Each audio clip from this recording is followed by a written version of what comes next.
Okay, welcome everyone to session 2 of Rime of the Frost Maiden. I'll just to give a bit of a recap. I guess you've signed on as deliverers, joining a mercenary company of adventurers who take on particularly dangerous jobs, either in the pickup or the delivery, maybe just from dangerous areas where you're taking them to, or into situations that are difficult to get to. And in this case, the deliverers, the mercenary company that you're travelling, that you're with, are famous in the north of the Sword Coast, for more towards the north, and so less so tackling pirates and so on, and down the Broken Coast, but often going through to Icewind Dale, the islands around the Sea of Moving Ice, and other sort of more alpine terrain areas inland. And last week you were taken on, given your first assignment, collected some items that from around Luskan, from some dangerous areas of the city. Got into a few scraps. I think you fought off an attempted mugging in near the docks, and you went to a deserted ruin part of the town and encountered some skeletons there. One of the people that you were picking up a package from ended up in a drunken stupor and attacked you to test your whether you're worthy of carrying his parcel, which ended up to be a expensive flagon of brandy. You're now on a sailing ship. There are other deliverers. This ship is owned by the deliverers, so there are other deliverers on board that have also got parcels that are bound for other parts of the north. And you've had your first night on board, and I think that is where we left off, and you have woken up. You can feel the heave of the ocean, of the open ocean, and smell the salt of the air and the snap of the sails with a fair, stiff breeze behind you. You can hear sailors outside, sort of calling out orders and things to each other as they maintain the ship. You can see it's a huge 3-master with a strengthened keel called the Icebreaker. I think just being session number 2. Nina, so just to introduce you, I think last week there was one deliverer who, when there were 6 of you in the original interview, and 5 of you ended up going off and as a group picking up parcels. And I think when the party went to visit a dragonborn or a saurial dragon bait, some will know who that is from the Forgotten Realms canon. Nina, you had either been late or somehow gotten lost or split off from the group and gone and picked up the parcel, so that when they went to collect from Dragonbait, he sort of confusedly said, well, hang on a sec, my parcel's already been picked up. So that's what you've been doing as a bit of a summary to get to this point in the absence of last week's play. So I've still left you on board, but in your cabins. Nina, I presume you're billeted somewhere to the front, so I'll just move you out there as well. But assume that you're below decks at this stage. I'm gesturing here at the camera, but if I'm not making sense, jump in with questions or whatnot. So I'll throw open to you all. What do you want to do? You've woken up and you are level 2 effectively.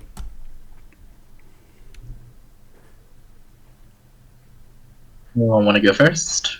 I have an idea. Okay. Oh, sorry. Ash.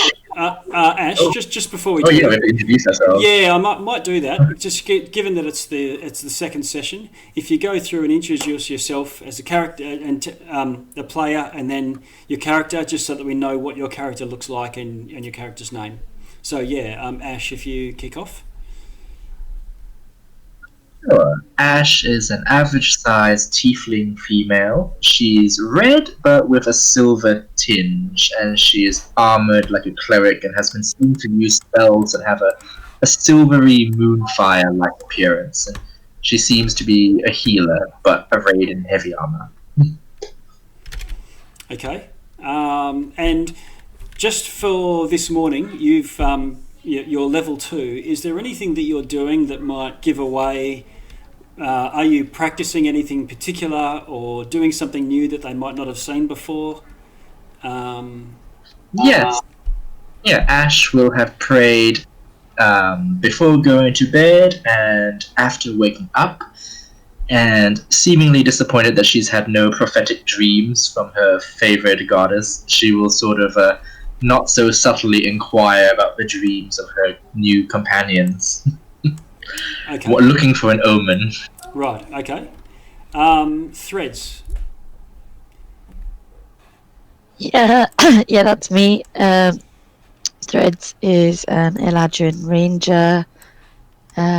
She has kind of like short white hair, but depending on what season she's in, it changes kind of color. So like pink for spring and like blue for winter, as well as the shade of her skin. Yes. Is there anything else? What shade are you today? This morning, as you get up. So when we started our adventure, she was very much in spring, very happy and excitable, but she's woken up in a more wintry state, so she's going to be a bit more blue today. Okay. So I guess all right, cool. And you're armed and equipped. Light armor and a bow is your main gig? Is that right? Yep, that's right. Okay. Sharpie. Alright, I'm Chris. Character is Sharpwise, the halfling. Fairly ordinary looking halfling, fairly small. Wears studded leather armor and just some regular clothes, though he has now put on some fairly heavy winter gear and grumbling. He rarely says anything, but does take very good care of his pony. Right. What's the pony's name? Remind me. Asada. Asada. I've marked it on the token. Yeah. Oh, great. Because I just put pony when I created it last week. Okay. Elros. Yes, Elros is a half-elf storm sorcerer.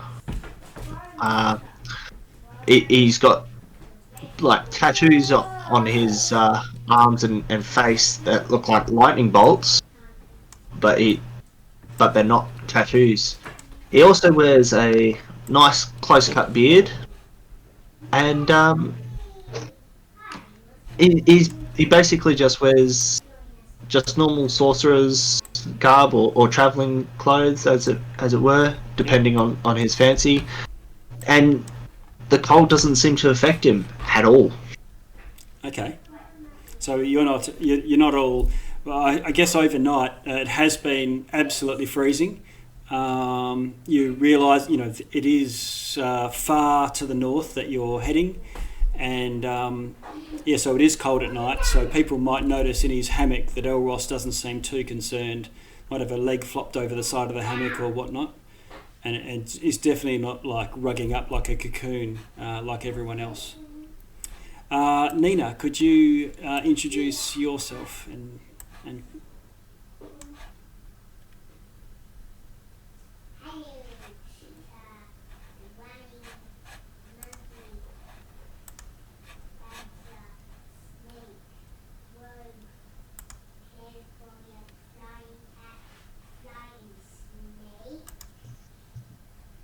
Oh, it's the quietest bard I've ever heard. It is, yes. I've got you cranked up to 200%, Nina, but I can't hear anything come through.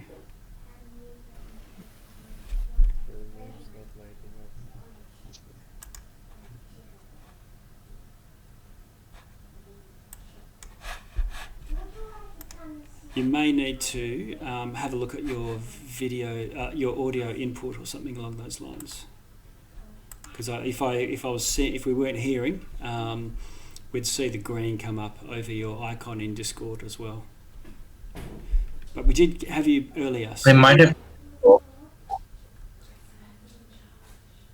Sorry, what's that?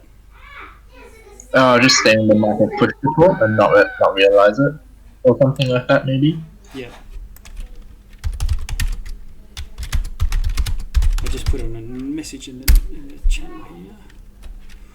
Da-da. I'm sure we've all been there talking into the Discord and forgot push the top was on. No, Had some of the best conversations that way. okay, reconnecting. Cool. Okay.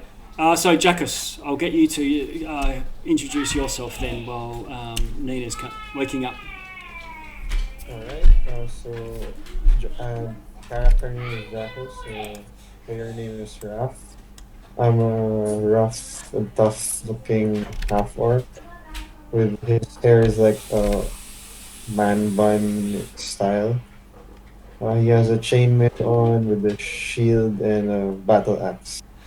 Though he does not have an armor, sleeve or arms. Just so he can show off his muscles. But he has gauntlets on. Okay. So what I might do while Nina's coming back in is throw back to you, Ash. You said what you're going to do this morning. Mm-hmm. So Ash will go up to the companions one by one and, try to casually inquire about their dreams, looking for, and asking prompting questions like, so, any phases of the moon in your dreams, or any female figure give you instructions or a message? She says, hopefully. Right.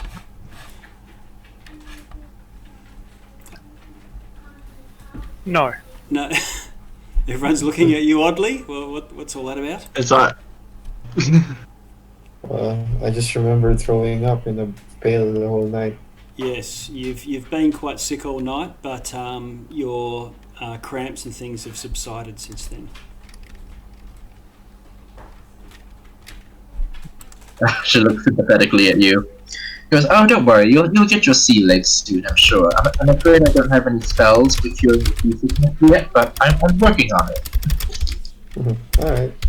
Okay. I mean, hopefully I do better in coming days. Okay. Is there anything noticeably different that you would all recognise that others might recognise in your character associated with your level going up? Like are you? I don't. You don't need to say I went to level 2 when I now have this ability if it's not obvious that someone would notice it. But like if you were, I don't know what, practicing something, a new skill that you've been practicing and now you're planning to put to good use. It might be anything that might be observable. Maybe from another spellcaster, if they might be able to sense that Threads is now able to cast a couple of spells. Okay. Yep. And what do you use a spell focus or anything? Is there any, or do you have component pouches? How does that work? Is there any particular god that they might notice? For Threads? Yeah, or some sort of a thing. I don't know,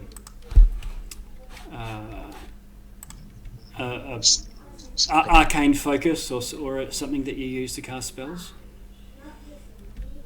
I don't know.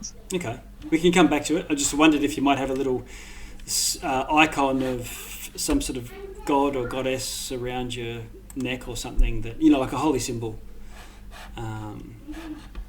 I will have a think about it. Yeah, okay. Might be something that's tucked away in any case until you start flinging hunter's marks around the place. Okay, I'm just going to shift us to another map for a moment.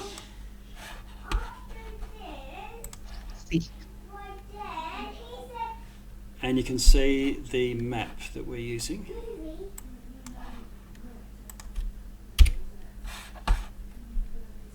Let me know if you can see it resolving so I can go to it. Yeah. Yeah, it's all good Okay. for me. Okay. It's a little bit blurry just because I've got it. It's coming, but slowly. Okay. It's getting all the way to wherever it is, way down south somewhere. Yeah, so you can see your map of the north from Luskin and above. There's a few towns, no real cities or anything here, but there's a few towns, and your ship is there marked just off Luskin. So what I'm going to do is just freehand draw a line and go in overnight. Oh, is that going to work? Draw shape, freehand. Oh, that was polygon. This is what we need. So you've come out to sea a little bit. You can probably see this on screen now. And rather than hugging the coast exactly, you're just pretty much making a beeline, staying a little bit off the coast. And your captain, or reckons you're about a third of the way towards Fireshear, which is your first port.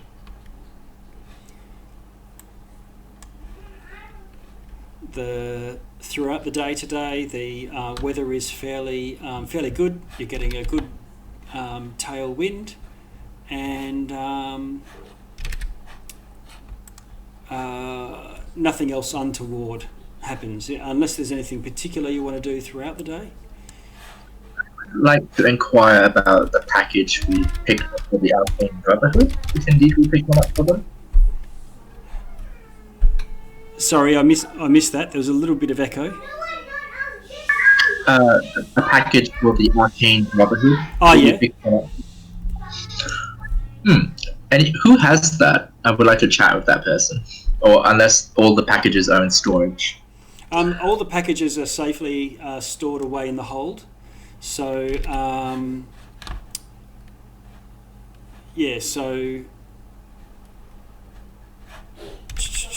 so they're not accessible to you, but there is sort of an officer of the mercenary company that you can go and talk to or ask any questions about it. Yes, I would like to inquire with this officer if I could, have a quick look, a quick peek. Okay, I'll get you to do a persuasion. Yes, I just go and say, look, sir, I have it on good authority that the Arcane Brotherhood is potentially dangerous, and I wouldn't want some insane magical contraption to go off on our journey. It's purely for safety. Right, okay. So, yeah. And a persuasion roll. Yeah. There we go, 15. Okay, he says to you that this is not normal. We don't pry into the things that we are, our packages that we're transporting. But in the interest of safety, you can examine it without opening it, and he'll go down below deck with you. While that's happening, and throughout this day, is there anything else anyone wants to particularly do? Do we have any duties on board ship? You don't have assigned duties. There are a full complement of sailors who have skilled sailors, but you get the sense that they would welcome. You'd get a bit of kudos with them if you give them a hand or offer to help out. But it's not. He will in fact do that. Okay. Learn how to sail a ship. Okay. So you're given some duties to do, and you can help out with the ropes or scarpering up the rigging and whatnot, and just general duties of sailing. A lot of it's fairly mundane. A lot of sailing is fairly mundane stuff until some event happens. I'm gonna jump straight. Yeah, Jacques will help also. Sorry, Raf, what's that? Jacques would help around the ship as well. Okay, all right. So I've got Jacques and Sharpie getting stuck into it.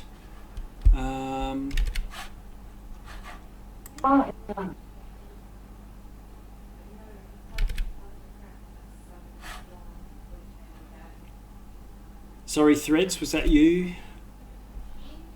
That was not me. Oh, okay. Oh, yeah, sorry, that was my Alexa messaging. Ah, right. You're Alexia. Ah, Nina, welcome. Hi. Okay. You may have missed just a bit of a description about your first day's travel through the cold waters of the north from Luskin, and people are just kicking about, chatting with the officers about the packages that you are transporting, and others are helping out on deck with the sailing, getting a bit of experience with sailing. And I've shifted you all to a map so you can see of the north. Okay, yep. I'm gonna crack. Ash, just while you're downstairs investigating this box, what was it you were trying to achieve with it? Well, first of all, I'll say blessings of Selune for letting me investigate this package to the officer and say, you may wish to stand back though. And then I'll begin to ritually cast detect magic, first of all. So I want to ascertain if the package is magical, and whether it is or not, I would like to also open it if possible. Okay. You're not sure about the package within, but the box itself radiates strong abjuration magic. Of course, I might have guessed. They've placed some protections. Yeah.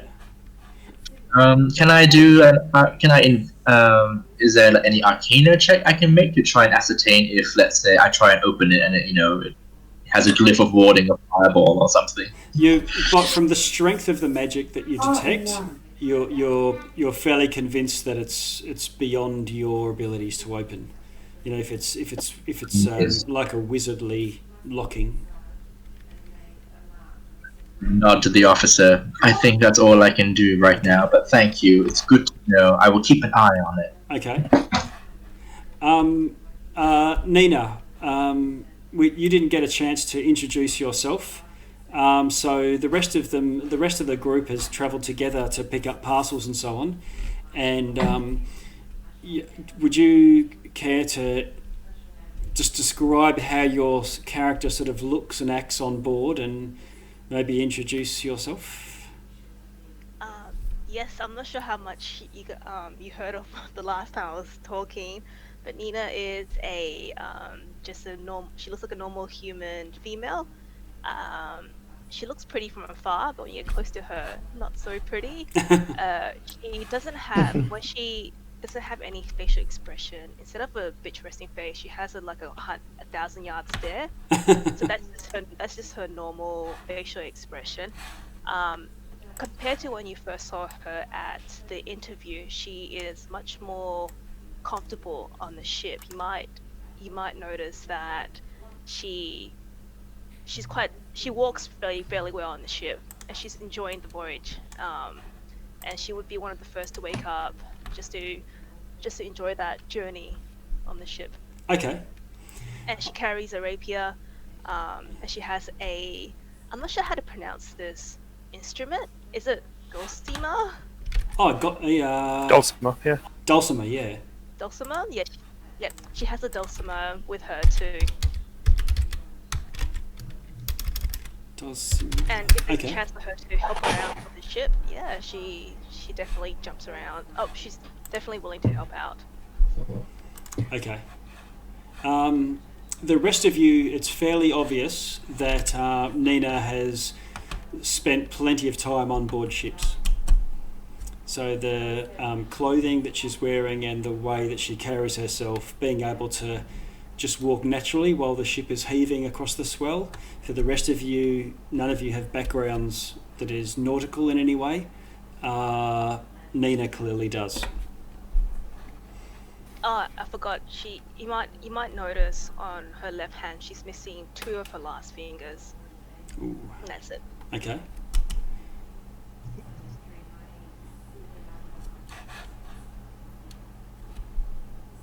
So rather than sort of like the general, the sort of out of the box introduction, does anyone want to role play an approach or approach Nina? You did see her in your initial interview, but this is probably the first time that you've seen her come up from below decks.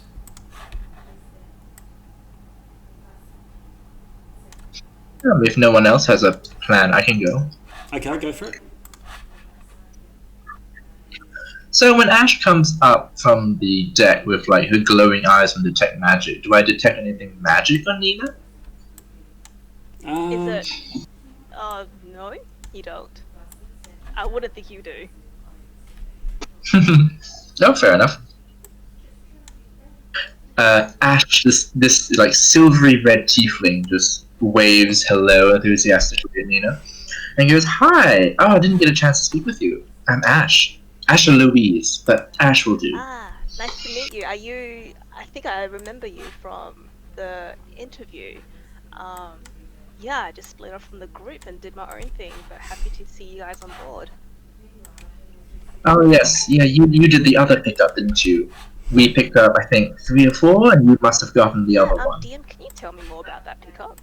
What I would have noticed? Yeah, you've gone to just pick up a parcel from a customer, which is to be delivered to someone on Kelvin's Cairn, which is a mountain near Icewind Dale, near 10 Towns.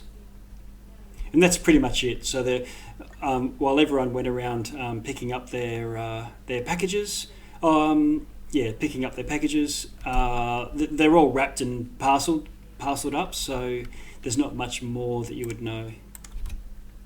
Okay. Yeah, I'd let Ash know.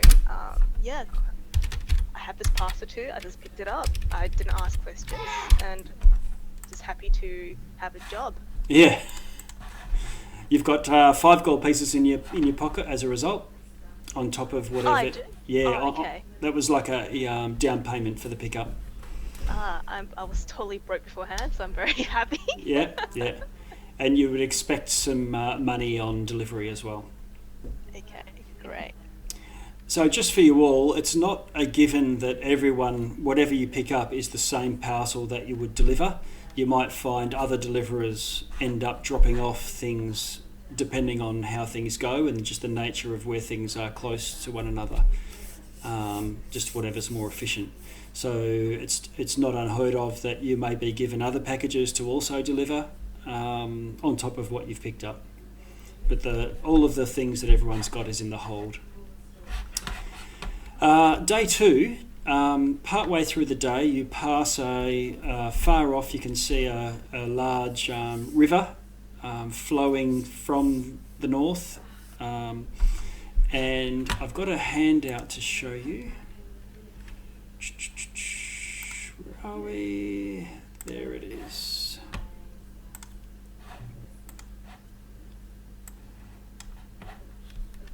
Can you see this? Yeah. Yep.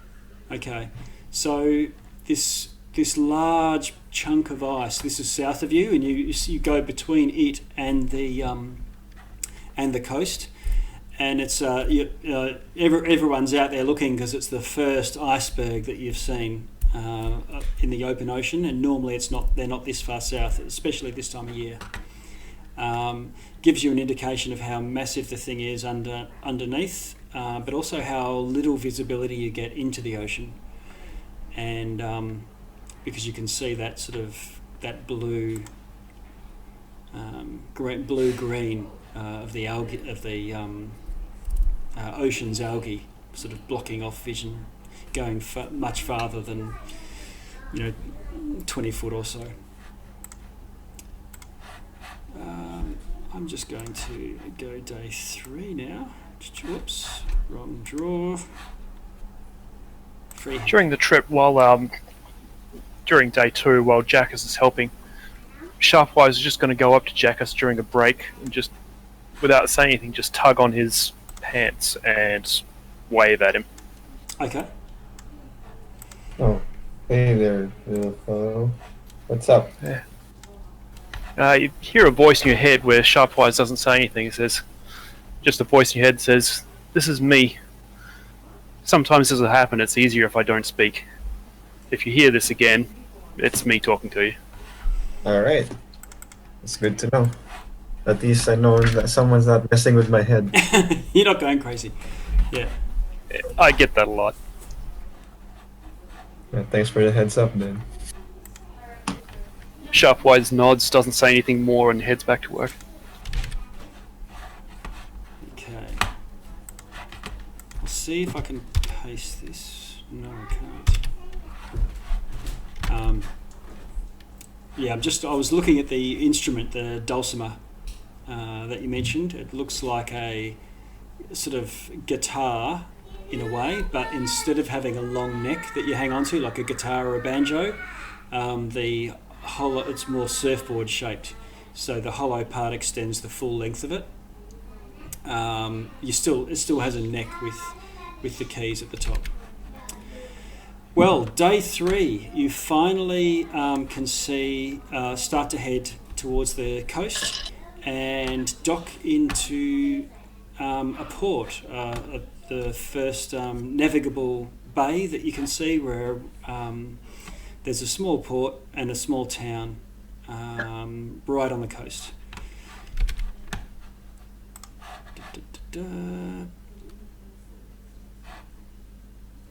Whatever happens, the Arcane Brotherhood package should stay with us. Right.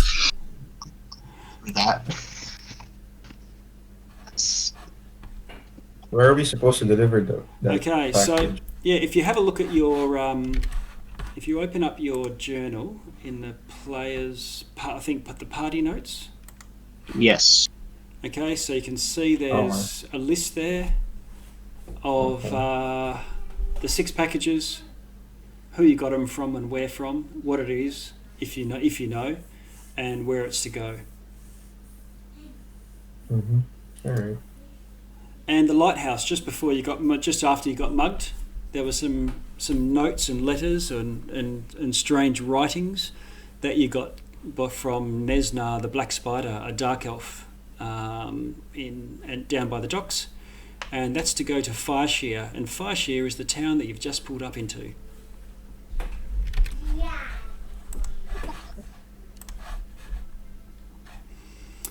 Okay. This blacksmith then. Sorry? So the first delivery is Smith. Yes, a blacksmith called Griggle Dustlock in the town of Fireshear. So you pull up, and the sailors all start tying off and so on. The captain comes to you, gives you the package back in a scroll tube, and says, "Here's the package. I think you may as well be the ones to deliver this. You're the ones that picked it up. You can disembark," and he instructs everyone else to stay on board. And he's intending to move off as soon as you guys return. They'll be looking to take on some fresh supplies, fresh water, restock a few things. But you've only been at sea for 3 days, so it's not like it's there's a huge need to restock or anything. So I'm not going to a map just yet, but you find yourself disembarked go off the gangplank and heading into the docks. You're on a long jetty that projects into the dock zone or region of Fireshear. Oh, finally. Was it the Dark Elf that offered us the mushroom tea? No, that was the other dark elf. Yeah. It's hard to remember, isn't it? This was Dark Elf the Spider. So many dark elves, just get them all mixed up. They're a diamond. This was the one that floated it towards us, right? Yes. This town's many houses form a bit of a crescent around the harbour, so it's not like it's really deep in, but there is a road that extends inland from Fireshear, and so it's sort of some of the houses project north along that road. So it's a bit of a triangular shaped, but with a crescent shape, where bulk of the things are around the wharf. There's a dozen thin pillars of smoke rising from the far side of town as you appear, though. It appears as if in the distance there's large burning fires within the town.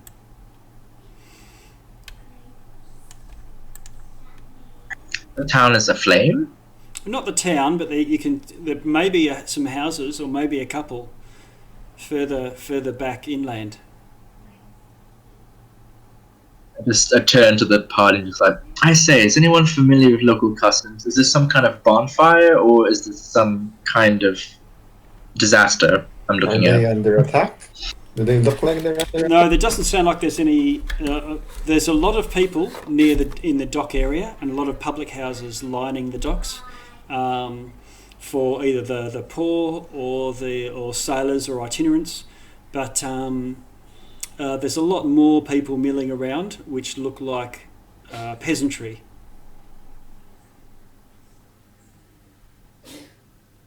Well, if they're not worried, it can't be too much problem for us. Let's go find the smith. Okay. No, we have to investigate. What if people are injured? Maybe I could heal them. It wouldn't cost us anything. So let's, Are we on I mean, this. Are we on a let's time ask crunch? someone then. Sorry, a time. Time crunch to do this, or do we No. have time to leisure around for in Fireshear? You've got time. The captain's expecting to go the next day, but he thinks that there's no real time pressure. But none of the sailors want to hang around on the ship in a dock. But the sailors who've been in here before, because up and down the coast is their gig. This is not something that they're familiar with, and not a festival or something like that they're familiar with either. Does Nina see someone pass by, like a local? Can she Can she point them out to the fire and be like, "What's happening there?" Okay, well, I guess you're only on the docks at the moment, so on a jetty. So as you all head along the jetty, a blonde woman in a long green dress with a wolf pelt around her shoulders comes from the entrance at one of the public houses and stands at the end of the jetty and hold her hands aloft in greeting. Nina will imitate the greeting. Okay. And is it just a gesture, or is it like a verbal greeting too? No, it's more like from a distance, hailing you with just a raised hand. Not a sort of wave like you've just flown in long lost auntie from afar, but it's clearly sort of familiar. Nina gestures and she looks to everyone behind her, like Yeah. to kind of indicate that they might want to do the same as she walks towards the lady. Okay. Yeah, I will return the greeting and walk briskly towards the person.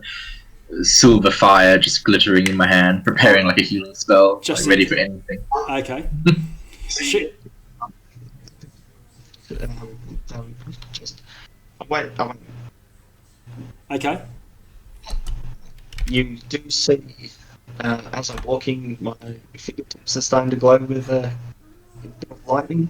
All right. You guys are like cowboys walking into town with your gun on the hand on the holster. She walks towards you, matching your stride, and says, welcome. I would recognise the icebreaker anywhere. Welcome to Fireshear. What is your business here, deliverers? Nina, this isn't no much of the group. She'll turn to Ash, her new friend, and kind of with the intent for Ash to answer instead. Okay.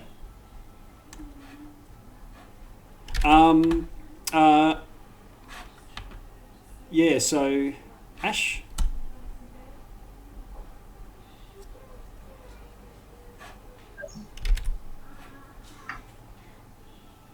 Ash is away? Maybe. Nina. Sorry. What was that, sorry? Nina just. What was the question?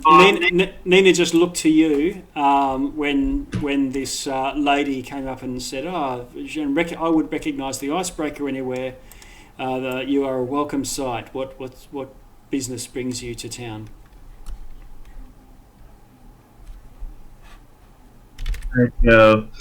We're here to make some deliveries, but are you all right? Is your town, are some buildings on fire? Yes, we have a bit of a problems to the north end of town, and some of the settlements, some of the locals there have all decided to move for safety. There's been a number of fires break out. Rumours of elementals roaming the streets. Well, I suppose we'd best investigate that. We're pretty good at killing minor nuisances. We had to deal with some enemies. Even picking these packages up, we had to deal with undead for whatever reason. So leave it to us, I think. That would be well received. Any help we can get. We don't have a strong, wizards or anything like this in the town. It's a small logging town, and our militia is pretty much beyond this. We've had some fatalities even, such that people have just abandoned a section of the town. That's terrible. I'm so sorry for your losses, but I'm sure my companions and I will be happy to help, right? I just looked at them. I mean, not that I don't speak for them or anything. Yeah. Sharpwise just rolls his eyes. Okay. I'll ask her. Could you tell us where Griggle Disclock is as well? Just as a. You may be able to rescue him. He actually lives in that part of town. Right. Of course he does. I'd say saddle up, but I'm already in the saddle. Okay. Oh, you're going to bring Hi-Ho Silver with you? I forget already, sorry. It's alright. She'll forgive you. Yeah, this time. Phew. Griggle Dustlock. He has a forge in the heart of where the troubles are. So he's a reclusive eccentric with a experimenting with his forge. He hasn't come through. Definitely hasn't come through. Many have fled that part of the city. I fear for his safety. He might be in danger. What sort of experiments was he doing in his forge? He's not so much into crafting. He's not your traditional blacksmith. He's more. He creates enchanted things. Ooh. That's interesting. This smith wasn't forged by the Arcane Brotherhood by any chance, was it? No, not that I would know. They're known to be meddlers, but she doesn't have any knowledge of anything like that. She says, I urge you to be careful, take great care, you could be walking into great danger. Thank you. And take care of yourself, too. Leave it to us. Selune watches over us. We'll be fine, I'm sure. Okay. So, what I'm going to do is move you all to a town.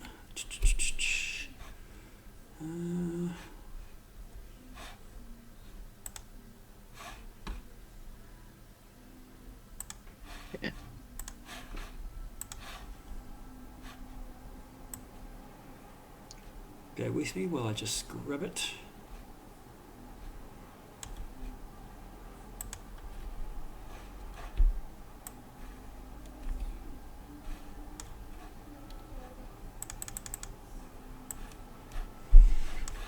But you could arrange your.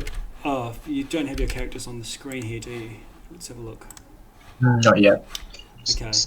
So what I'll do is just while I'm grabbing it, I'm going to move you all back to the ship, and if you could arrange yourselves in your marching order, just so that I can tell what direction you're going, and then I can drop you in that marching order in the area you're going. Which way is front? You guys can Towards the front of the ship. just decide that. Yeah. Which way are we going? We'll say the prow. Is that the prow? Is the front? Mm-hmm. Not nautical terms. Front of ship is bow. Alright.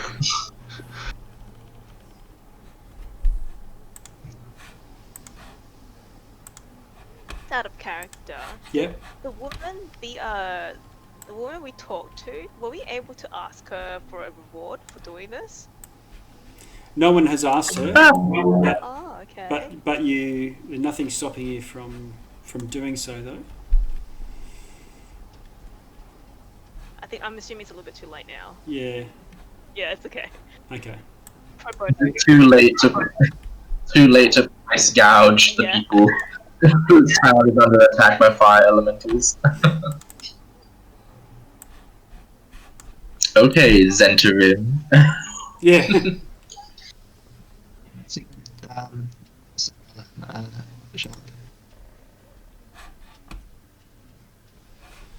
Okay.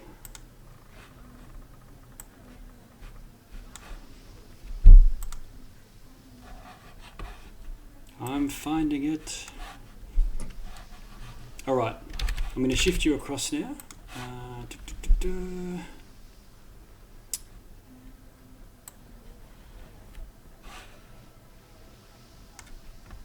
Whoop. And I'll grab your characters. Whoop.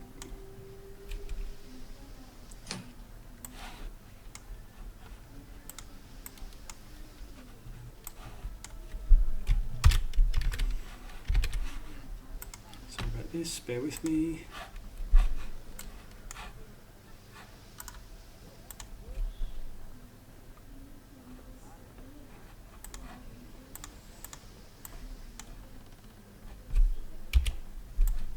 Okay, can you only see black at this stage? Just so.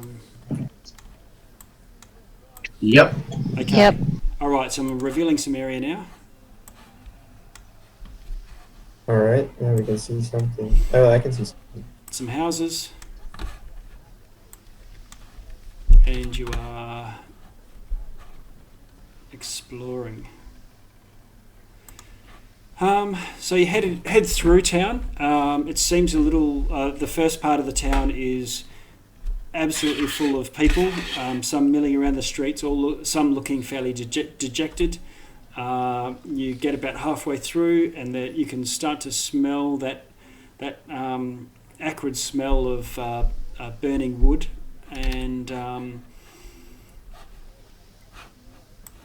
the air is around you is quite hazy, quite smoky. So much so that it's slightly obscuring your vision, and like while you're going down quite a long, wide street. Well, it's not wide, but a long, straight street. You can't actually see that far ahead due to the haze.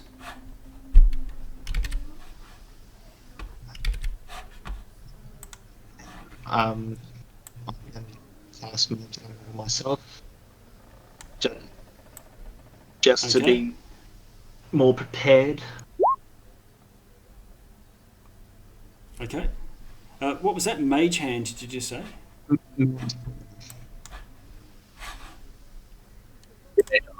I think. Mage armor. Okay. Cool. All right. I'll move you along a little as a group. So rather than sort of staggering up. Oh, Nina, are you? Oh, yeah, that's right. Whoops. Broke it. There we go. Are there people coming in our direction? No, Oh, it's not. okay.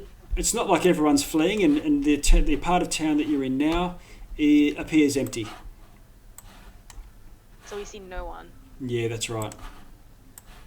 Any noises? Can you do a perception check for me?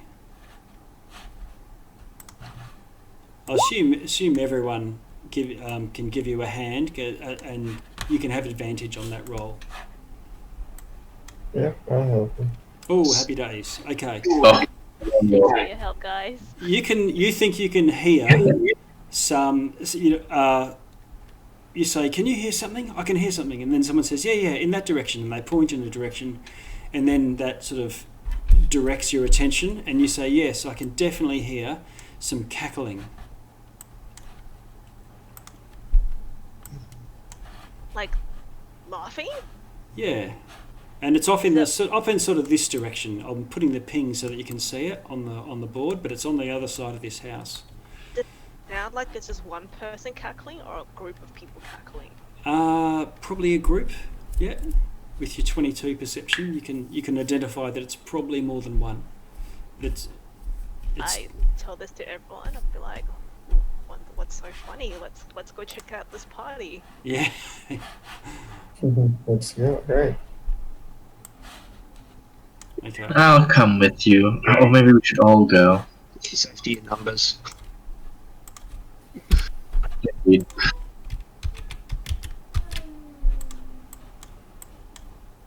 Okay. So as you move up, I'm just going to reveal a little bit more of the area.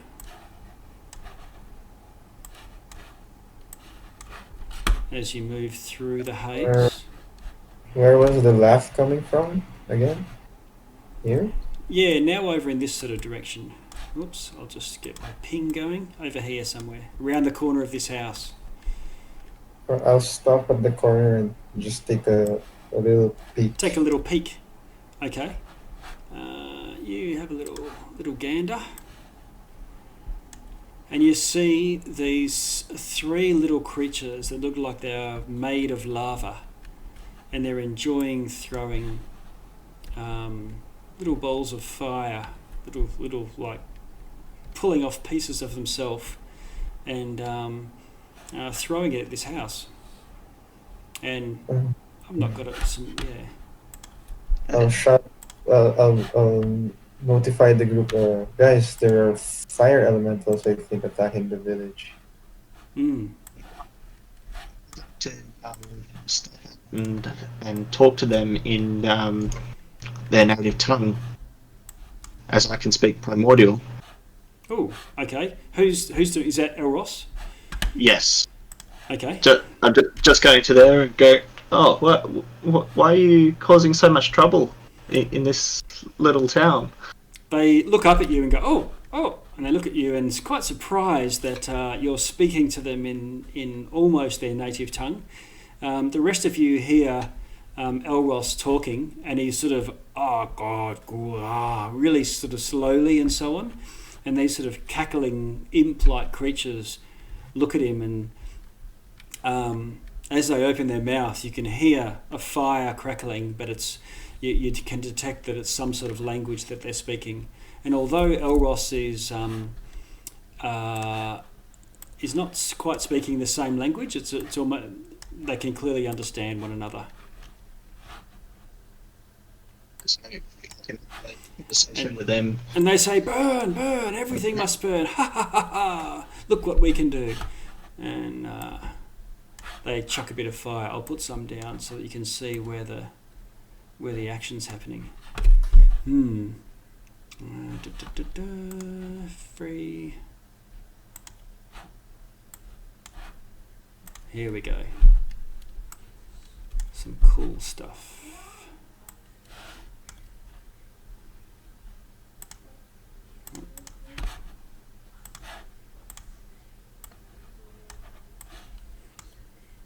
Oh, it's big. Fire. Yeah, they seem to be enjoying just basically roasting some buildings. This one's not quite so big over here. They're just starting with the corner of this building here. So I ask to them, I go, why must everything burn? In of course, primordial, but... So, Um, uh, t- t- everything must burn. It is the way the world should be. It looks as if, while you might see it as they are destroying everything, they're sort of tidying up. They clearly enjoy setting fires, though, so it's not tedious work for them.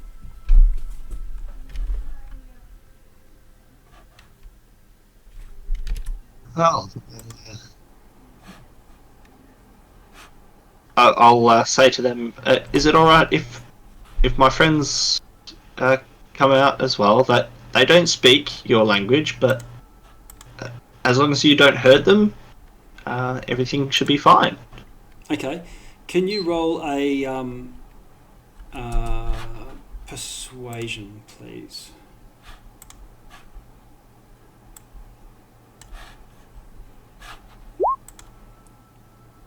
Ooh, okay, here we go.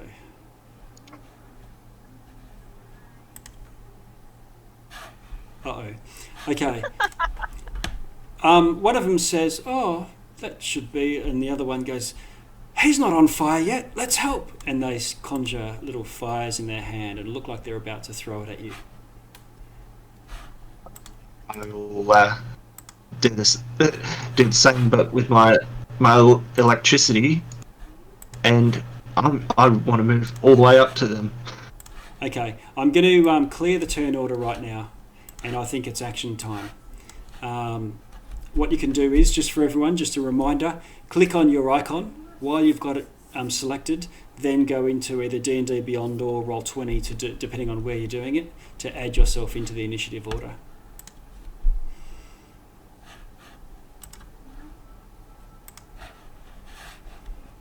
And I'll do a D20 roll for them. Oh, good one.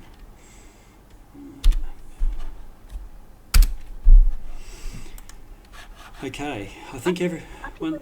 Different programs to get... Sorry, I just need to re-roll that. That's okay. Sorry, Nina, was that you? Oh no, don't worry, it's fine. If you're using your character sheet from D&D Beyond and you've got the plugin, then you should be able to just click on your initiative and it will, if you've got your icon selected, yeah, so you're in there with a 17 now, if that's what you're expecting to see. Yeah.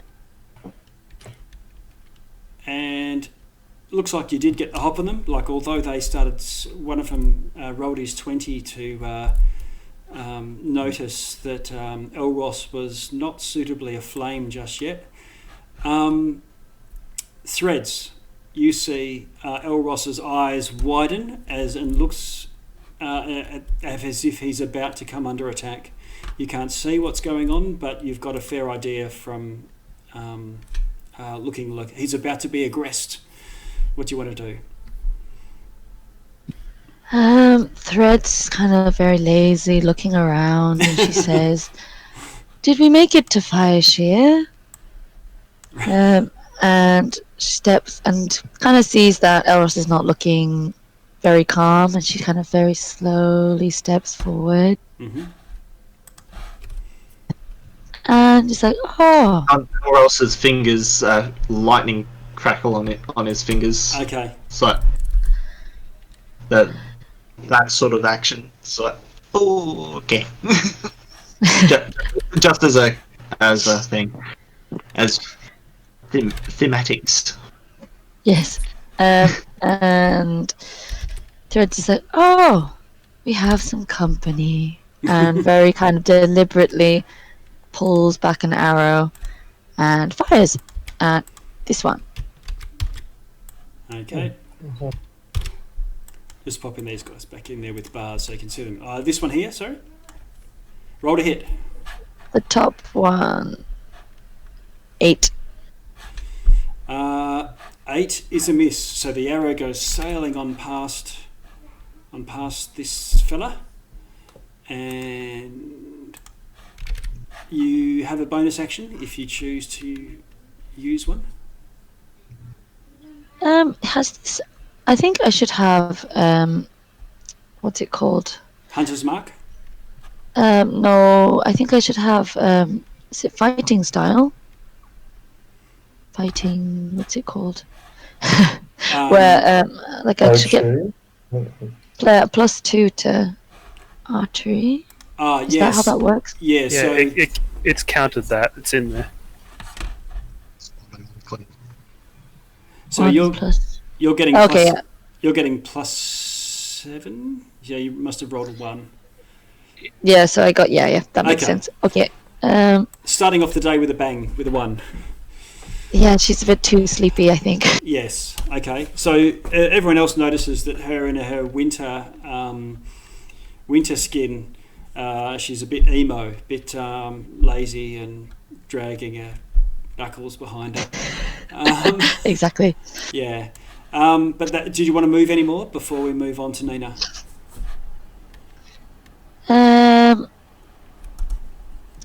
No, she's just like, yeah, Okay. whatever, I'll just stay Okay. here. Nina. Seeing that our sorcerer is ready to attack, I'll just be like, go with the flow. I'll come around the corner, and I see all three, and I want to cast Bane on them. Bane. Yeah. Okay. Now I think they have to save. I'm Yeah, looking. I charisma. can see it there. Okay. Charisma saving throw. Nice Of one. 13. Okay.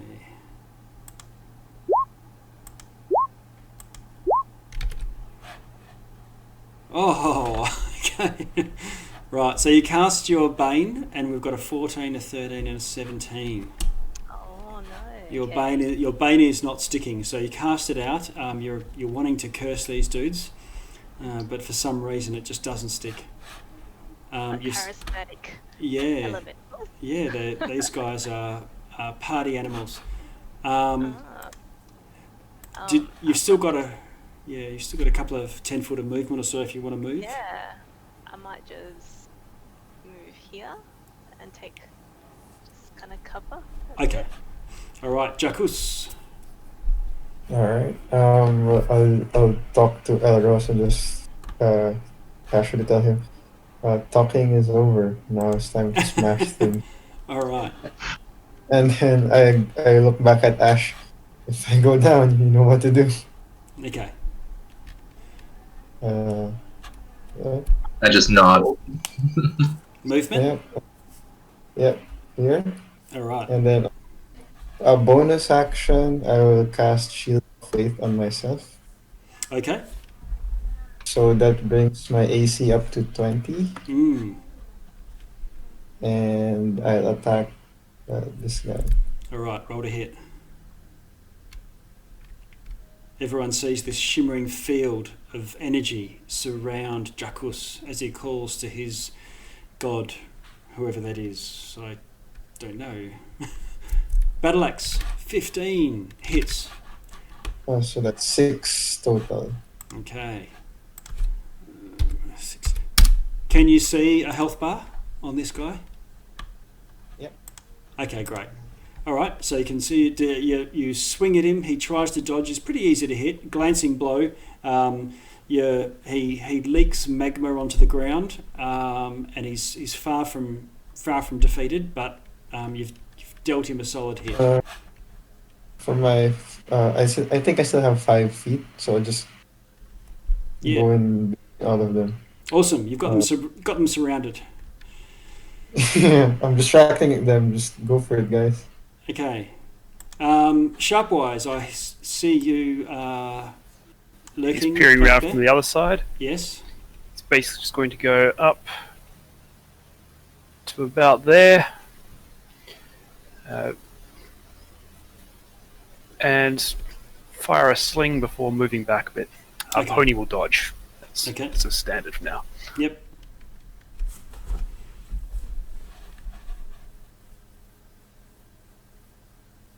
Gets his sling out. Whiz it around. Where is it? 17 is a hit. 17 should hit.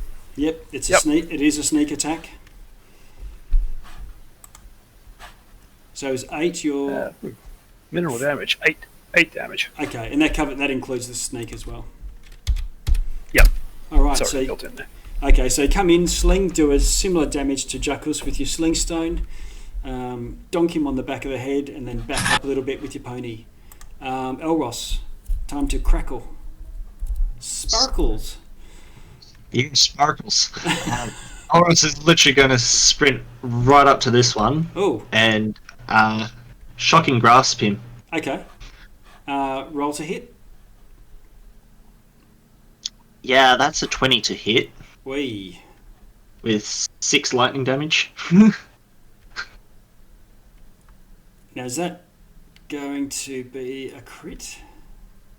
No, it's dirty 20. 15. Oh, I see. Right, Five. yeah. Okay. All right, so 6 damage. 6. Okay, another. Okay, so lightning crackles and the guy's goes all stiff in a like a scarecrow shape for a moment. His eyes sort of light up, and then he sort of looks at you with a grimace.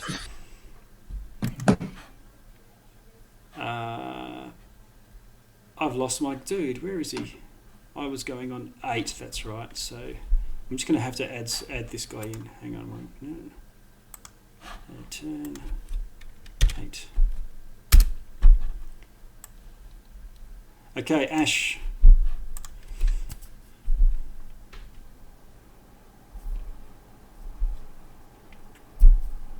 I will move my 30 feet there Okay. and say, and look balefully at the fire elementals who, while perhaps not really subject to mortal morality, have in fact killed people in the town. Mm. And so she Yeah. will say, with more sternness than usual, "In the name of the moon, I shall punish you," which is, yes, a Sailor Moon reference and casting flame. Sacred Flame.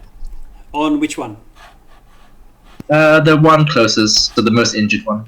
Okay, and is that a saving throw, or just call it up on the chat? A DC 12 dex save. Okay, let's have a look. Dex. Oh, Shaft of moonlight from nowhere just And- comes down. okay. Unfortunately, this guy rolls a natural 20. Oh. He's blessed, and the sacred flame heavens from above, and he sort of stands next to it, and as this beam shoots down to where he was a moment ago. Oh, I'll get you yet. Yeah. He's about half injured, so he's taken a little bit. Okay, so this guy here is going to go, and he sort of coughs, pounds his chest, and then breathes, and all of this flame gouts out, covering both Elros and Jackus. It also covers one of his buddies, the one that just got hit a couple of times. But you'll need to do a DC 11 dexterity saving throw, both of you.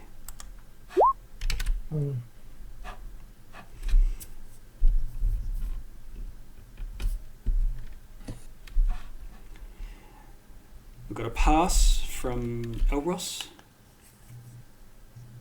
Throws up his cloak and deflects the bulk of it. What about you, Jackus? 13. Was it? Did I say 12? I think so. I think you said 11. Yeah, 11. So, okay, so you both pass it and take 3 damage. This guy does the same thing. You need to do another save.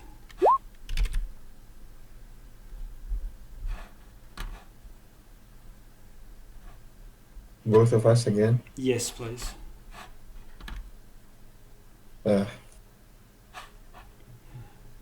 Okay, Jackus is failing, and so does Elros. So this guy, while you duck the first one, you duck straight into the second one, taking 6 damage. Mark your damage on your icon if you can, just so that we can see, and also your other friendly colleagues can see how damaged you are. Last one. Sorry, I think my token didn't update with my max HP. Yeah, so if I jump into you, what's your maximum hit points at the moment? 20. 20. And so Yep. you should have taken 9 so far, so you would be at 11, I believe. Is that right? Yeah. I'm at 11 now, but I think my max HP is still at, I think, from my level 1. Oh, I see. Yeah, yeah. 20. Oh, okay, yeah. I Save see. changes. Okay, now I've just done it and just changed it manually in your Alright, icon. yeah. If you Yep. maintain your character sheet and like the spells you've cast in your character sheet in D&D Beyond, but just maintain your hit points on your icon on screen. And you can change your maximum as you need to. Alright. Okay, this last one. He's going to do the same thing, and it's a 90-degree cone shooting out, including his square. It's also going to cover you both. You need to do another save or take 8 damage. Well, So let's do 4 to you, Elros. Does that put you down? -1. Okay, so Elros drops from being set fire by 3 fire breaths. Jacuz, you take 4 from that. So you must be at about just under half or so. And that's their turn. So Threads, you see these massive gouts, not massive, just little puffs of fire, but they all accumulate, and so much so that Elros's limp body just drops to the ground. are they immune to fire? They've been breathing on each other and completely ignoring it. Okay. Did they take Um, damage from their No, breath? no, they didn't take any damage from the fire breath. Okay. Heal on my turn, it's alright. But Threads, way you go. can I just ask about the arcane focus? Yep. Like spellcasting focus. As a ranger, do I have to have a component pouch? No, you can have a arcane focus instead of a component pouch. So can I say that I have like a sprig of holly on me? Yeah, sure. Yep. And then I'll take off the golden stuff later. I just didn't realize that I needed one. That's fine. Sorry. Well, that's fine. You assume you've got one, so we just don't know what that is yet. You can decide with flavour. But there's something around your neck in a on a chain or something that you could wear, such that you could cast a spell if you want. Okay. I would like to cast Ensnaring Strike on this one, the one Okay. at the top. Okay. Okay. If you click on it in D&D Beyond, that'll put it in. Oh yeah. It's a strength save, DC 12. Okay. Strength save. Okay, he fails it. What's it going to do to him? 3 piercing damage. Ooh, okay.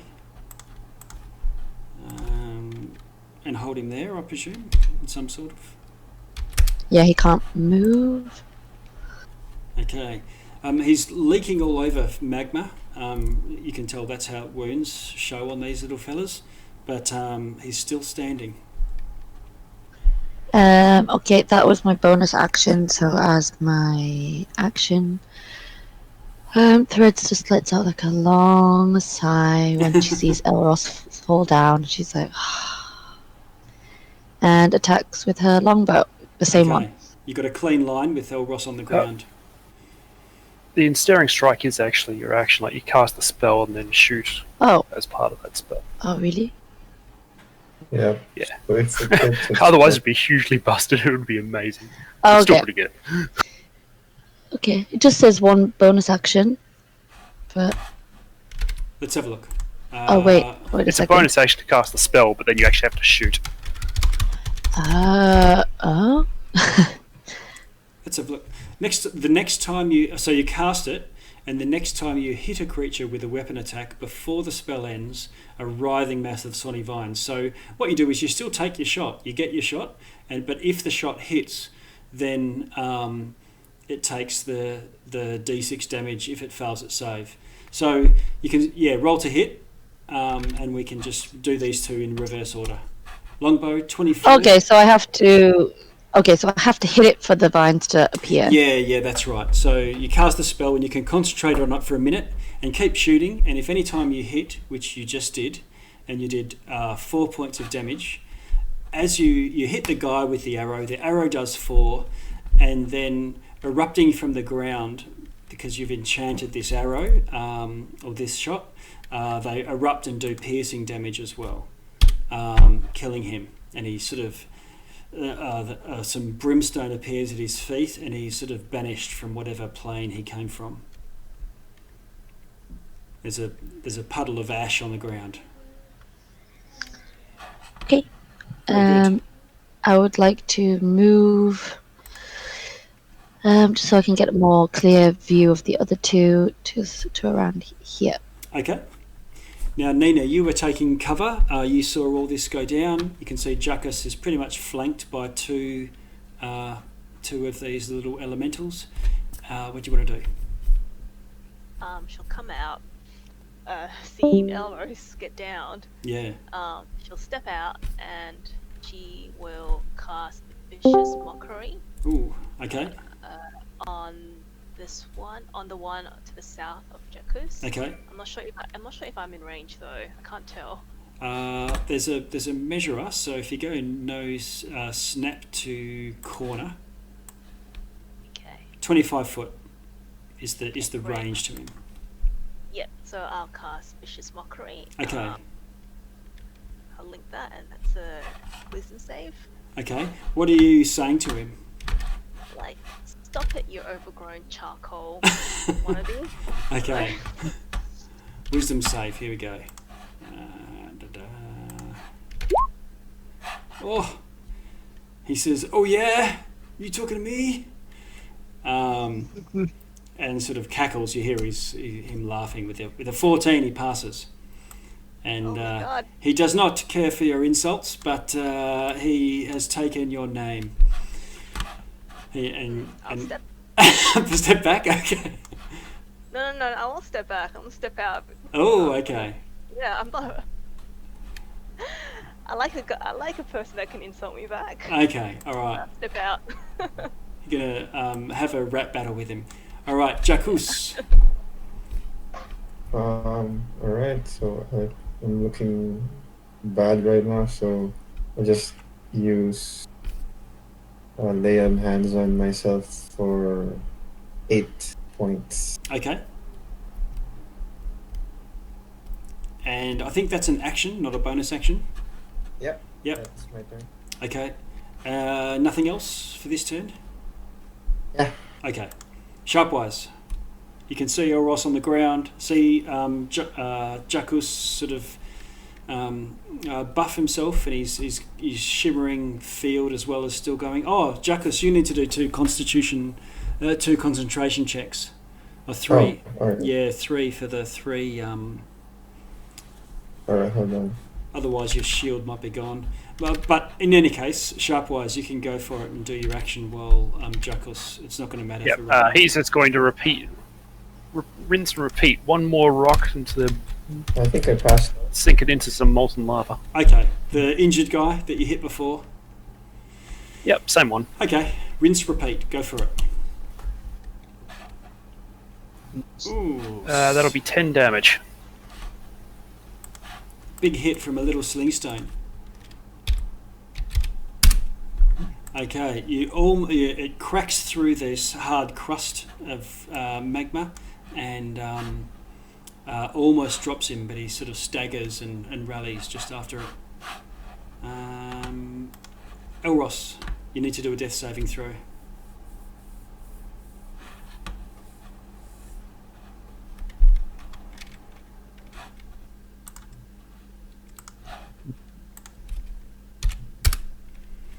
Okay, Natural 20. Nice. nice one. I'm going to move you along. Louise. Wow. He comes back with 1 hit point, doesn't he? On a 20? 20 is... That's usual, yeah. Yes. Let's have a look. Either come back with 1 or just instant stabilize. I don't know. But that is insane. Come back with one. Yeah. Death saving throws. I'm just having a look. Are they called death saves? Yeah, death saving throw or death saves. Let's see. Where's it? Roll this. If you roll a 20, you regain 1 hit point. Yep, so you are now conscious, prone still, and on 1 hit point.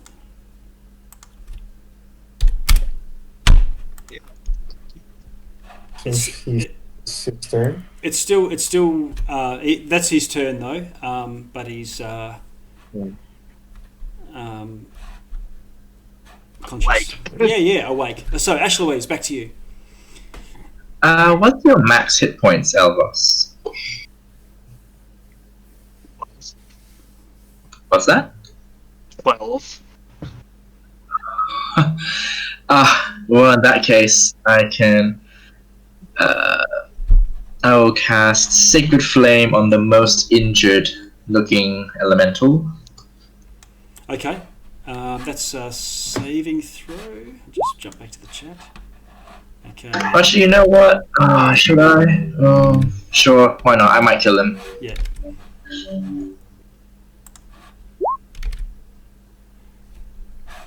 Dexterity 12, and he exactly got 12, so he dodges it again. Little swine. I'll shine another beam on Elvos for bonus action and cast Healing Word. Okay. All right. You get back.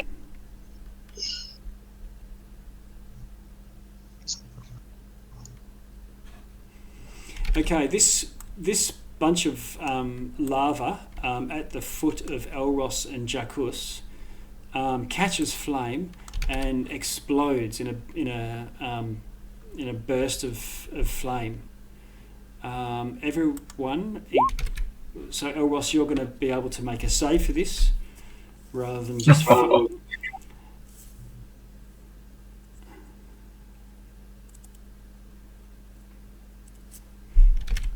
Dexterity save. DC 11. So Elros, you fail it and take 7 damage. Oh. Jacus, with a 10, you also fail and take 7 damage. And at the end of that turn, all those embers and smoulders that were there are gone. What was it? A lava puddle, was it? Yeah, sort of like some coals and things that were left over from when he got dropped, and it just incinerated and went nova.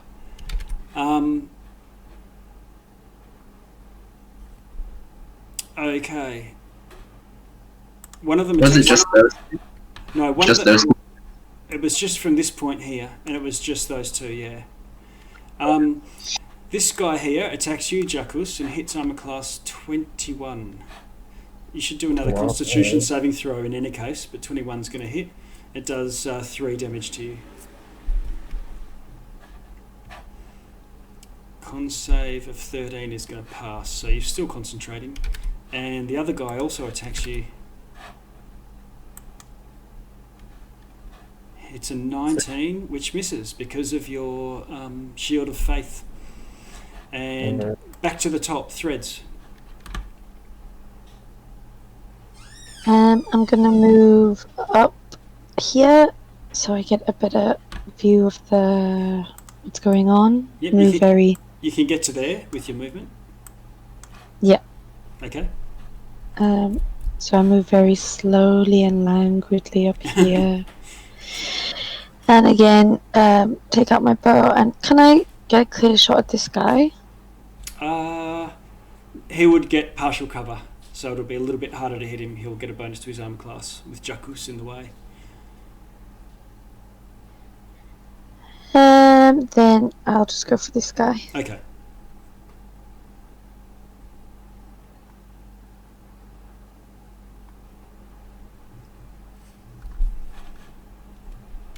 Ooh, armor class 26 hits for 11 damage, a big one. More than half is gone. He's badly injured now just from that one arrow. That's the first time he's taken any damage. And that's your full movement. So, Nina, you can see 2 injured Mephits here. She's still gonna focus on the one that she has started her fight with. Yeah, okay, If I that's this one here, I think. Yeah, if I come close to the fire, like, am I gonna get burnt? No, If I you pass would you would that need to be from. You could still move another square closer to it. You can feel the heat from the burning. Yeah, you could go there and not get damaged. fire? Okay, great. And I want to slash him with my rapier. All right, roll to hit. Okay, armor class 11 hits. You do 11 damage and kill him. When you And I do, want to when on you the ember and take a step back. well, as soon as you stab him, he trembles for a moment and then explodes. Oh, It's going to catch you as well. okay. You'll need to do a dexterity saving throw. Same with you, Jacuz. Explodes right away. Yeah. Whoops. Okay, so you both pass, and whoops, I'm just scrolling in so I can see it here. And you take 2 damage. 2? Yeah, Sorry. 2 damage from a past save. Okay, can I continue my movement Yes, you can. then to Yeah. over here? Okay, Okay, and that's it. that's it. Okay, Jacuz. Do you want to kill this guy? Attack him.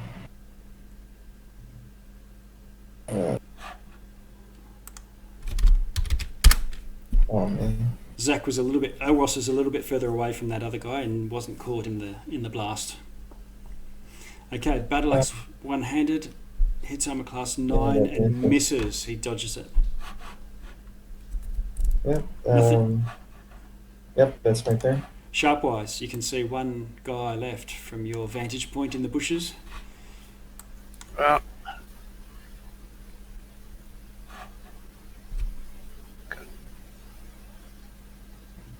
move around to these ones. Okay, So I'd hide in a different set of bushes and continue. okay. You're still going to get your sneak attack. He's aware that you're there, but armor class. Yep. 9. That is not going to hit though. No, it's not. This guy's the ninja of the methods. Elros, retribution time. You're still on the ground. You haven't stood up, had an opportunity to get up yet. I'm going to spend half my movement to get to my feet, Okay. and I'm going to draw my longsword and Ooh. Walk over to here and slice him. Okay. Business time. Yeah, I'm fed up with this.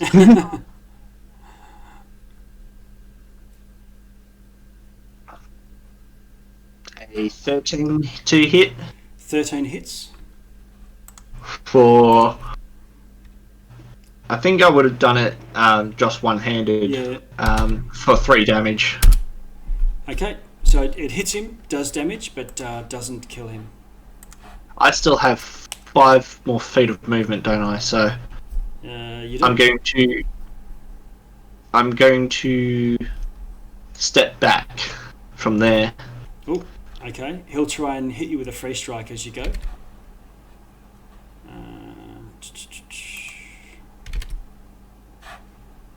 With a natural 20. Okay, I'm going to cast shield.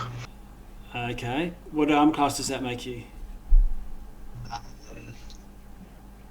But mage armor isn't clear on this. It says Well, your mage armor would give you 13 plus dex modifier, and then shield is another 5 on top. But I think a natural 20 to hit is automatic. natural 20 hits anyway. So yeah, I wouldn't bother. Yeah. yeah. I'm down.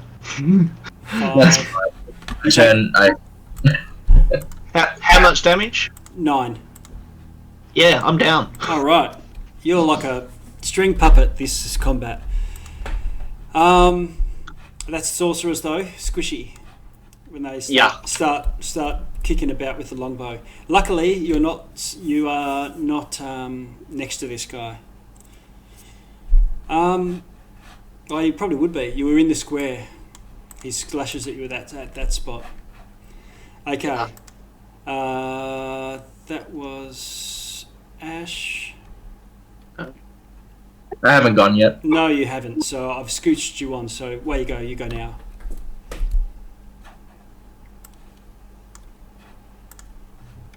$25 to Yep. get adjacent to I will- us. I will go right here Yep. and raise my hands and face the sky and say, Selune, let your light soothe these wounds. Oh, And cast, well, Again. use channel divinity. Let me just find it.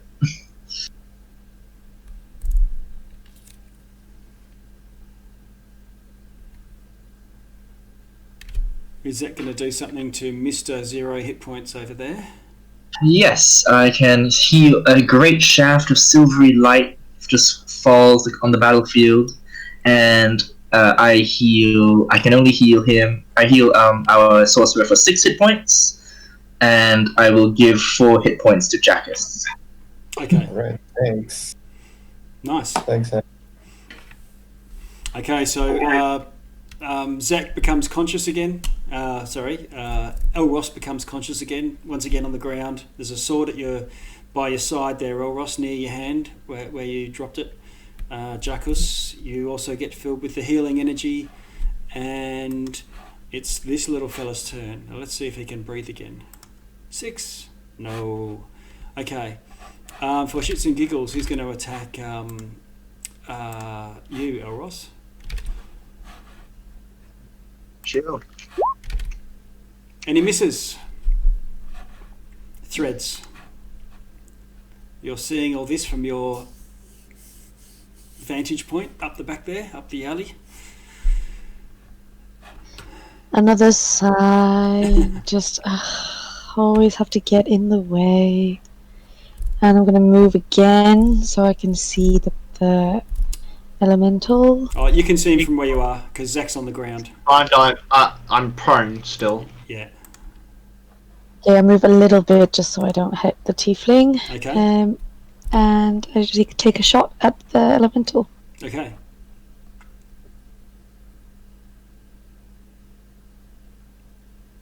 Ooh. Another big longbow hit. 25 hits him very easily, and you do 10 damage. He quivers a moment with this arrow poking out of the back of him, looks at you both, and explodes. You need to, let's see, Jackus and Zach, you both need to do dexterity saving throws.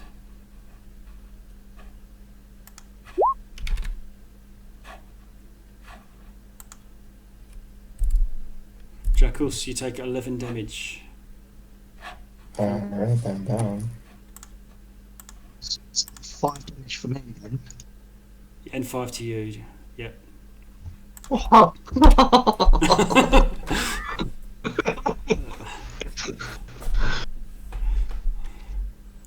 All right. Jesus. Nina. Oh, we're still in combat. Well, we're not quite. No, we're not really in combat, but just round by round because Jackus is dying. Is there anything you want to do? Oh, poor guy. I'll step up to him and I'll cast Cure Wounds on him. Okay. Oh, beat me to it. Alright. Yeah. Okay, Jackus, you become conscious again. And Nina's kneeling down over you. Are you okay? And you can feel this healing magic course through you as she sort of sings some sort of healing song, I guess, or maybe plays a tune on your dulcimer. Jackus don't like fire. Yes. Elros, you were prone, but I guess you can get up and dust yourself off with your massive 1 hit point.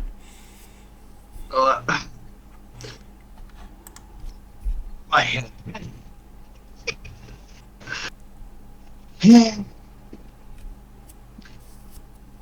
Okay, so if we're out of combat. Does anyone want to do anything particular here? Take a quick look up and down the street, see if there's anything else. Can you do an investigation for me, Sharpwise? Can I help with the investigation? You can, yeah. Cool. Okay. You get the sense from these smoke that these three houses that are on fire was the source of one of the columns of smoke, and you probably reckon that there are others, not necessarily nearby, but the few that you had seen throughout the town, probably similar size to this one. Otherwise, you don't see. Or All right. hear. How many columns of smoke did we see back from the docks? 4 or 5. All right, so we've got 4 or 5 more parties, 3 or 4 more parties, much like this. Let's go, Ori. How big are these fires now? Are they quite big or like? Yeah, they've pretty much just set fire to the house, so it's now slowly spreading through the house, just like a regular house fire. Okay. Is this so- Remember, it's midwinter and light snow here and there, so you would not expect the fire to spread beyond the house that's on fire. Is this water? There is a well. Yep. Yeah, can I just like grab a couple of buckets and just throw them on the fire? Okay. Yep. You can go over to. That's a trough for horses and things to drink out of. But yeah, you can grab a bucket and diminish one of the fires. Whoops. And then can I use my precipitation to take it out if it's smaller? If it's more like a campfire? Yeah, so the one that Jackus just diminished, you can use prestidigitation to, over a couple of rounds, snuff it out. Okay, great. Very nice, very nice. That was. Cool. I need to learn to do that. That was the one that they just started. The other two are fully, you would have struggle to approach them. Oh, we still have to find the blacksmith, though. We have to get him out of here.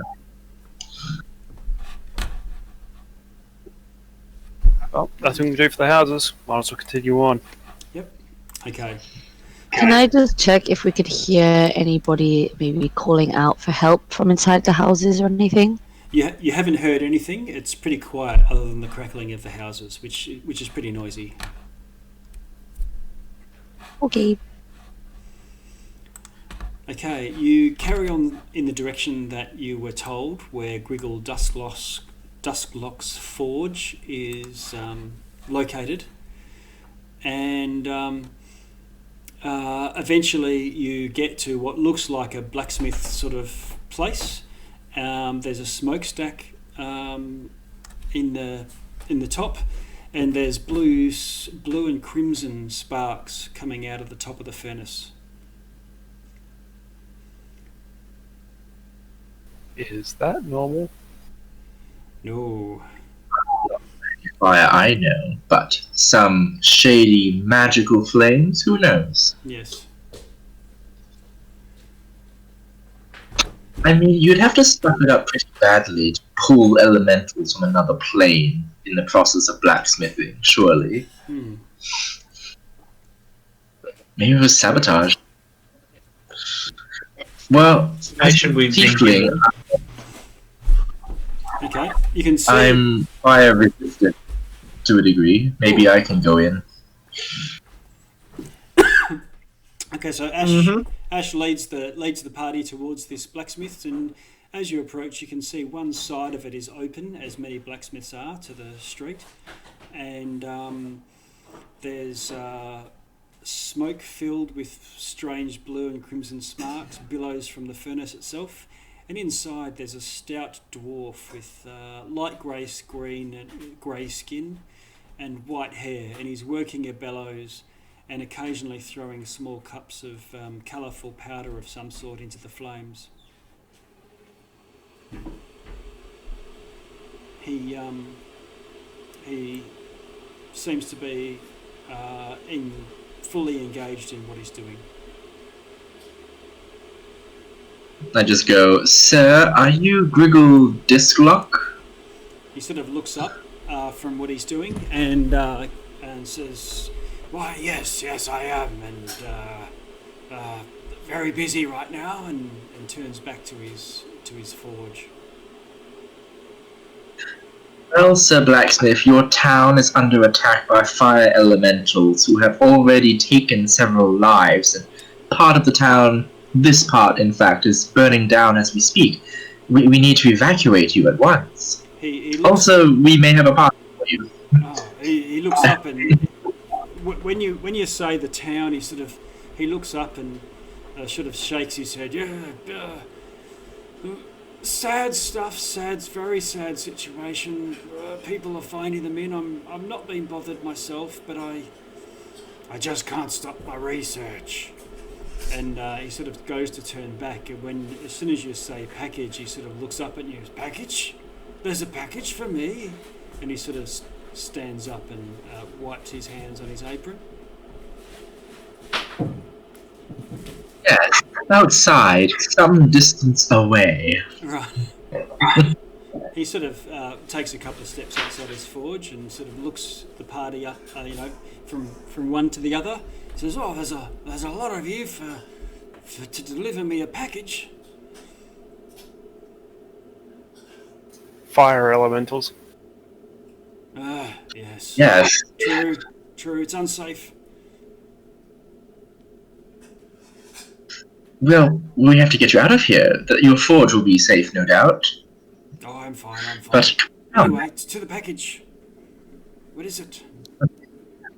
yeah, I heave a sigh of relief that we managed to get him out of there. And I say, do you know anything about the fire elementals? I say, your forge wasn't sabotaged, was it? I hear the Arcane Brotherhood has been active again recently. Oh, no, I say conspiratorially. No, I don't know anything about that.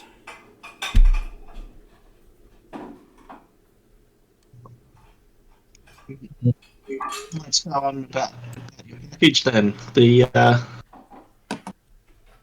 Nezar, the Black Spider, has commissioned us to deliver this to you. Nesna, my dear old friend. Oh, it looks as if he's sort of thinking way back in time. We're talking about a grey dwarf here.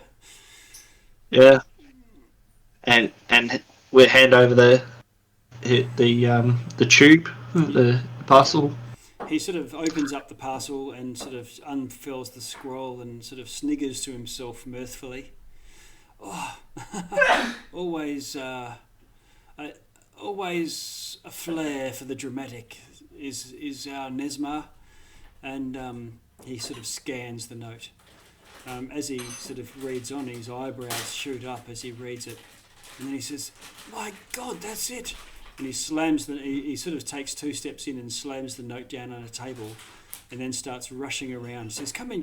Gesturing to Ash Louise and Elros. All right. Well, go in and. Okay.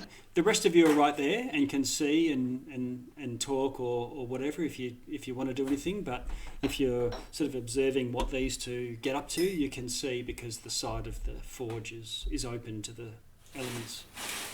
Sharpwise is going to move well back to the other side of the street and keep watch. Looking for another explosion.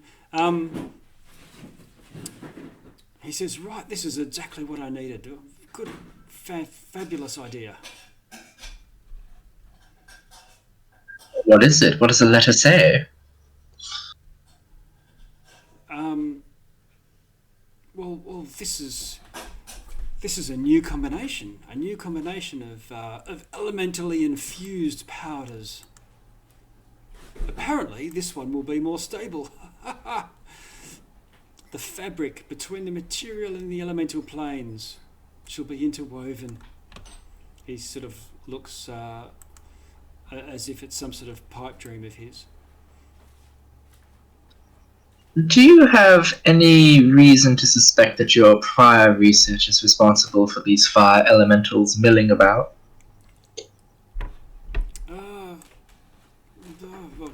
Wouldn't know anything about that. Here, grab that smelling salts for me. And he starts to, and you, a 1/4 pound of earth, beaker of solid water, and he starts rattling off some ingredients which being spellcasters yourselves, you may be capable of finding them from amongst the shelves of powders and things that are arrayed in the walls. Alright, I'll help out. Okay. Can you do a DC 13 investigation check? Can I just help him do that? Yeah, sure. With advantage. Oh, I just got 13. Very nice. Oh, nice one. With a -1. Okay. Yeah. Well, it's with advantage, so Oh, see if is you, it? Oh, that's fine. see I if you, can re-roll that? yeah, maybe you get a 20. Oh, yeah. You might get a 20 with your second one. Nope. I'll keep the 15, thanks. Oh, okay. Stick with your 15. Okay. 13, whatever it is. Yeah. So you managed to get the elemental substances that he's asking for, and he throws them into the furnace as he does, more like a experimental chef than a blacksmith. And there's very few hammers and things around the place. It looks like he's not really a blacksmith in the traditional sense. He says a few mystical words and things as the furnace flares a violet flame this time, and then cools to a tiny white fire. He hops about joyously, Nesna, ha ha, you've done it again. And he says, thank you all, and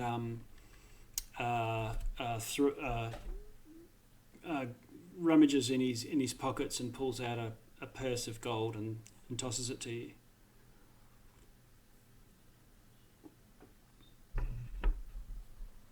I guess I catch the gold.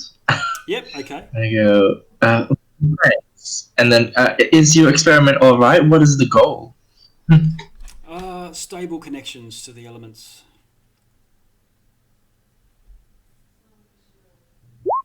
To power the forge? Yes, definitely. Yes.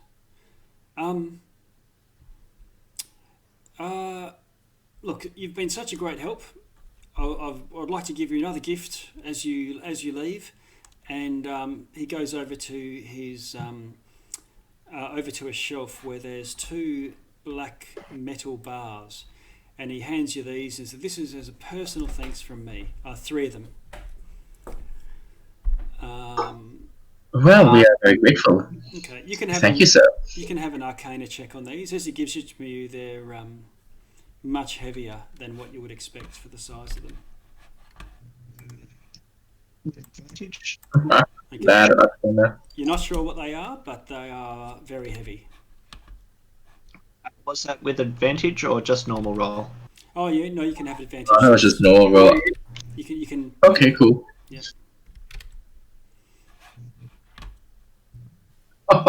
Nat 20. Thank Oh, you. it is. So Elros's eyes widen as he elbows you and says, "This is 3 bars of adamantine." Jaw drops slightly. Well, this is very, very generous. Thank you. You sure you can part with these? No problem. This is the stable stuff. Very well then. Well, I am semi-fireproof. Maybe I should hold on to these, Elros. You never know. Yeah, I think you're the better Okay. person. Between the Hold two of you, can you do a investigation? I don't mind who does it and who gives the advantage. I can do it. I've got a +0. So. Yeah. I have a -1. Yeah. Okay, and for everyone else who's observing outside, if you can roll an investigation check for me at disadvantage, just because of your visibility, you can have a chance as well. 16. Okay.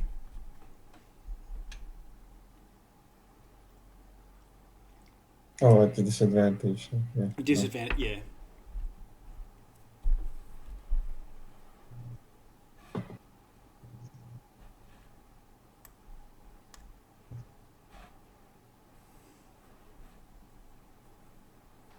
Did mine not go through? Yeah, I can see Nina, Jackus, Sharpie, Ash Louise. Can't see threads. I got a 9. I'll do it again.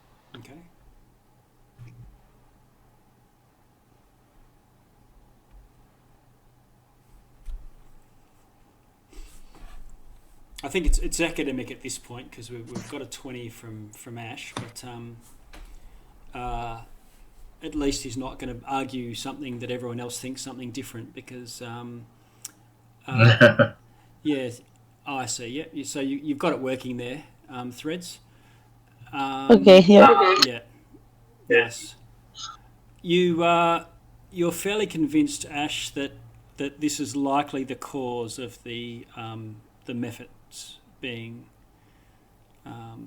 If there's if this guy's trying to make a stable connection to the elemental planes, and if history tells us that he doesn't, that he's now happy that he has a more stable connection, an unstable connection could very well easily have weakened the boundary and enabled these elementals to come in.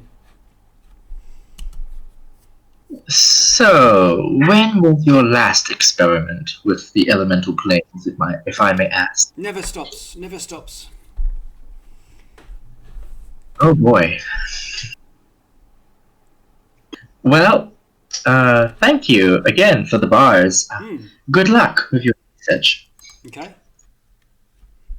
And he sort And of I just whispered to Elros, like, we should probably just let the guards handle it from here. Like, we'll let them know that he's most likely the culprit.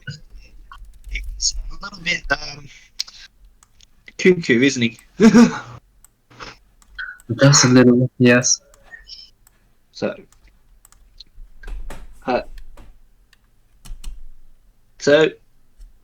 heading back to the port. Back to Yep. Papa. Okay. Yeah. Yep. Alrighty. I'll ask Ash and Elros if so. Did we get any gold from? Yeah, you all would have seen the pouch. So and that's got 30 gold in it. yeah, 5 gold each. Yes.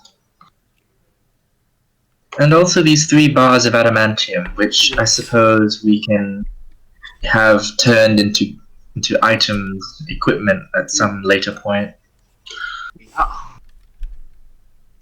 True. You make your way uneventfully through the town. Again, it's deserted and you don't encounter any more of these little mephit packs.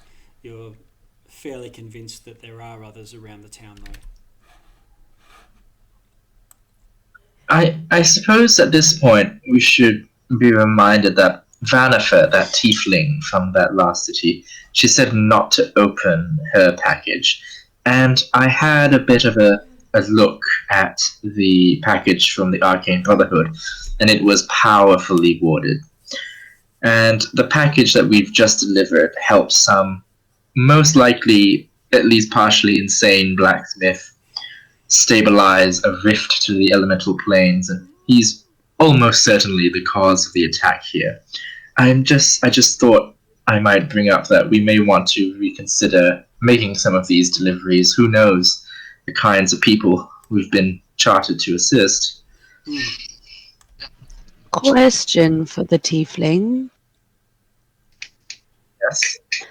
What is it that you have against this brotherhood?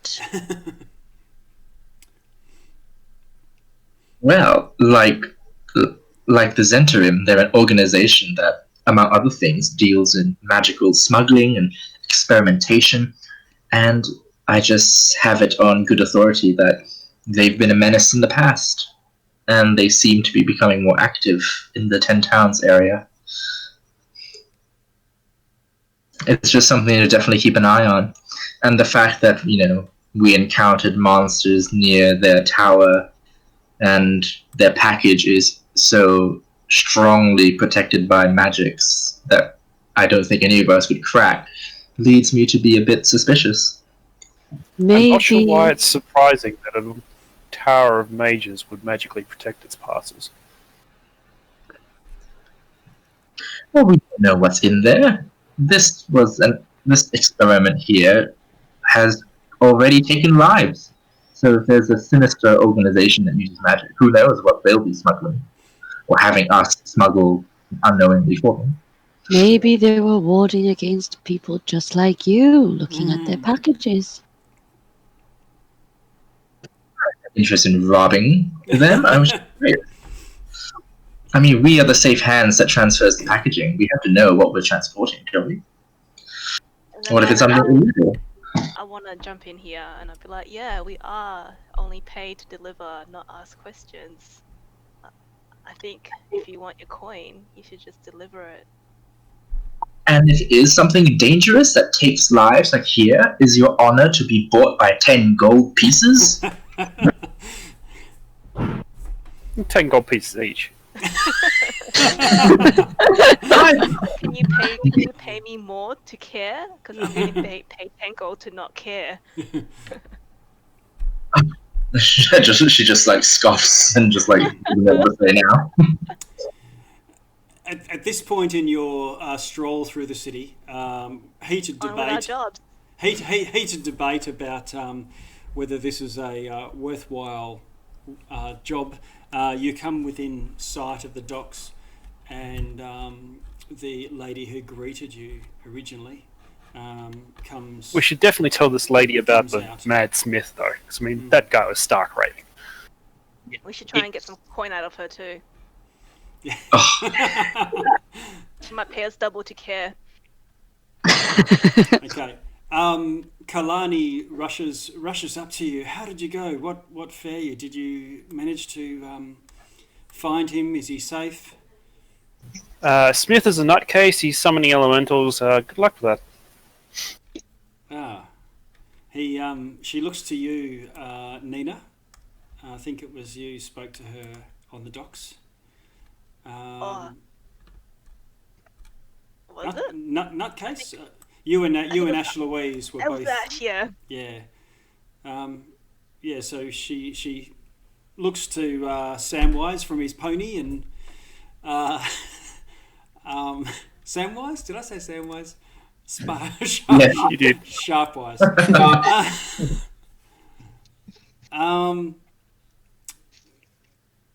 Yes. Crazy. Well, he is eccentric. I know. What can you tell me?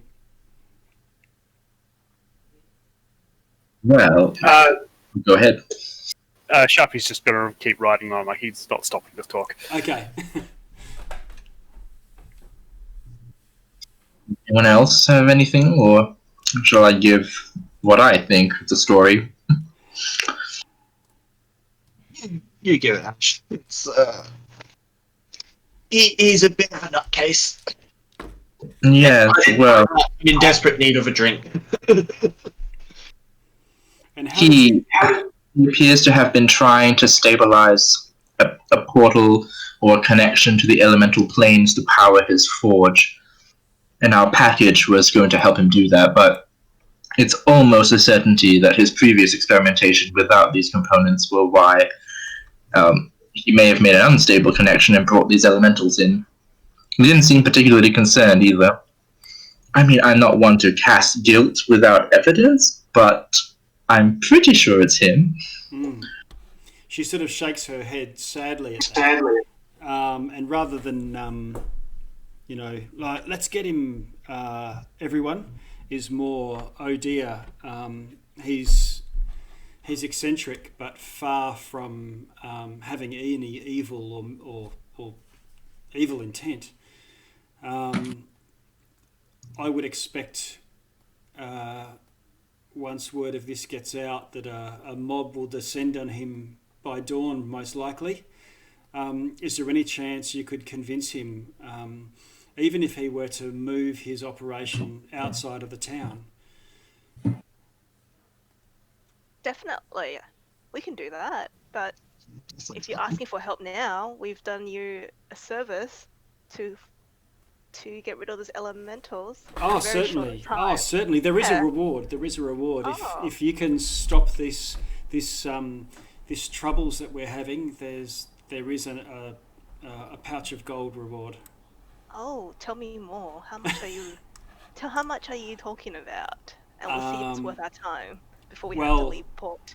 Well, our obviously our town is a logging town. We don't measure our wealth in gold, but in silver and copper. Silver and copper. So, yes, we've amassed 250 silver pieces. No copper. Good quality silver bits. You're a logging town. Do you have any other, maybe like weapons or armor to give us too? We can offer you a job. Made up. A job. 150 silver is very generous, considering it's the community's combined efforts. You should. Do you know how many elementals there are? We killed 3, I believe. No, we And we killed didn't- more than 3. We killed 6. 6. I just give her a withering look. We killed 6, and we died. 2 of 3 is a. Some people died 3 times. Our militia should be able to contain the ones that are already in the city if you can stop more coming. The problem is that anytime we seem to get on top of them, we'd either be defeated in killing them and sending them back from whence they came. They would a parting gift is an explosion. But if you could stop the spawn point, that would be certainly welcome enough to get this vast pile of silver that we have here. Where is this spawn point you're talking about? I think we can make it Crazy clear. dudes place. So if I mean, we can fast travel back to Griggle Dustlock if that's what you want to do, and have a crack at persuading him to move or convincing him that he's the cause. how about you, Nina? Maybe you can put that forked tongue to use and persuade him to give up on the forge and move out of town, if only to save his life and this town from destruction. For 25 gold. Split between us. How are we gonna Yes. split that? Oh, look, I'll give you 5 gold on top of that. How about that? 5 gold for just trying? Let's call it 5 gold for a decent outcome. We'll be here to back you up. Okay. Then let's. What time is it during the day? Do we have time to do this? Oh yeah, you've had a day and you've just sort of walked through town and had a fight. So Do we want to have a short rest first? Some of us are banged up and the worse for wear. yep, you could do that. There's the plenty of places, and you could be given a drink, lunch, and take a short rest before you head back there. Yeah, well, let's. Yes. That might be a good idea. I think that would be a good idea as well. Meal at a tavern is always welcome. Okay, so I assume you have full bellies, a drink, and if you want to spend any hit dice to regain hit points, you can do that as well.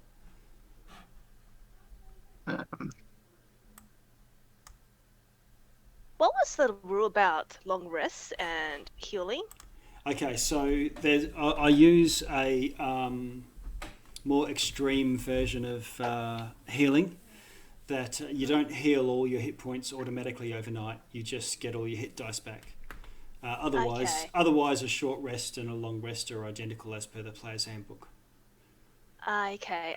If that's the case, while we're taking a short rest, I'll take out my dulcimer and play a song, and you guys roll a d6 Extra. to heal. Yeah, an extra d6. So the people who get that d6 are people who spend hit dice to heal in the first place. So you have to choose to gain hit dice to gain the Song of Rest. Yeah, I think Tina, you have been out of the. Yeah, that's right. I'll just spend 1 hit dice. I rolled for 2, but I just need 1 because of this song. That's fine. Okay, so you get the 1, get the 6, and get the suck, and for this soothing song, you get another 6 back. And I think everyone's back up to top, or maybe Elros, you're almost. 12. Okay. All right, so you you know exactly where you're going now, and you can make a beeline straight back to Griggle Dustlock's forge. He looks up surprised to see you again. And what brings you back? I wanna I look over at I Nina. wanna charge in really like in a big like just make a display of being threatening. Okay. I'd be like, I'll join Nina as she does that.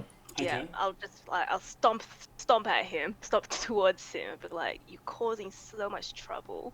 We've dobbed you in to the town guard, and now they're coming tonight with the whole town to maybe to kill you.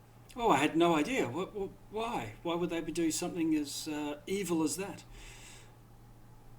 Think it might be because they hate you being in town doing all your shenanigans.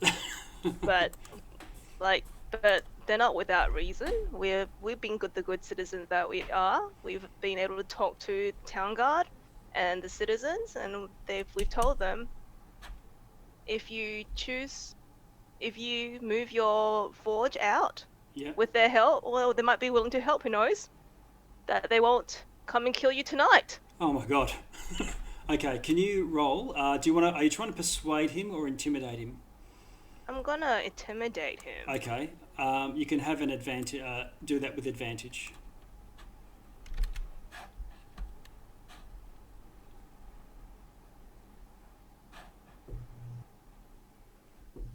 Okay, and that's opposed by.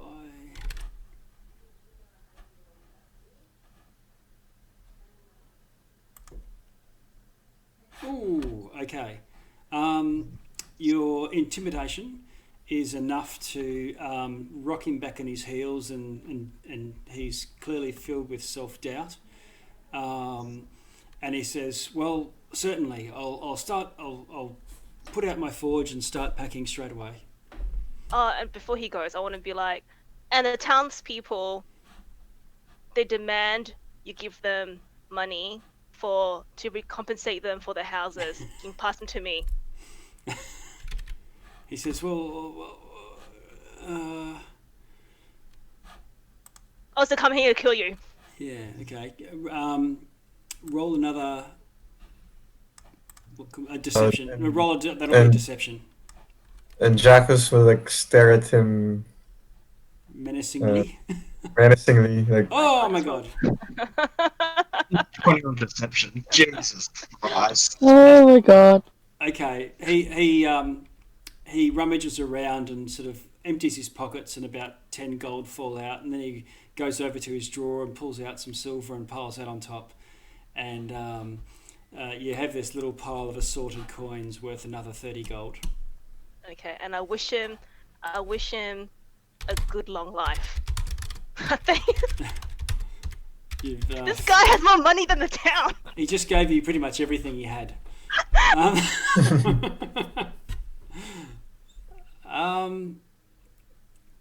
All right, well done. So you successfully Well done, successfully told him what for, and deceived him into compensating the town to you. Are we away from him now? Are we? I got. Did you have to bully him for that? I am living on hard times. I only can count up to 8 because I only have 8 fingers. Any worth of any money I can get is a good money, and I'll share the 30 gold, and I'll tell Ash to keep her 5 gold that she offered me. Threads like just steps up to Nina and just like very slowly outstretches her hand. I thought you were going to get that for the town. I thought that was a good idea. And then I'll give you a portion to the town, so I'm keeping my 5 gold. Right. Okay, so you make it. Fine. You make it back, and Kalani once again greets you. She's a bit sullen. Okay, how did it go? She looks like she fears for his life. Nina will like to comfort her and be like, "Oh, he was very understanding. He really, really feels sorry for doing this to the town, and he'll promptly leave tonight. Granted, and he wants to be left alone. So don't ever talk to him about this ever again." She breathes a sigh of relief and says, "Thank you," and here is the chest of silver as reward, and she gives you a chest of 250 silver pieces. I don't. Oh, he also offered 5 gold to you in compensation for what it's worth. Ah, Say to Nina. how kind. It's very kind, man. Very kind. Yes. Okay. So with that, are you guys heading back to the ship? Sure. How much is 250 silver divided by 6 of us, though?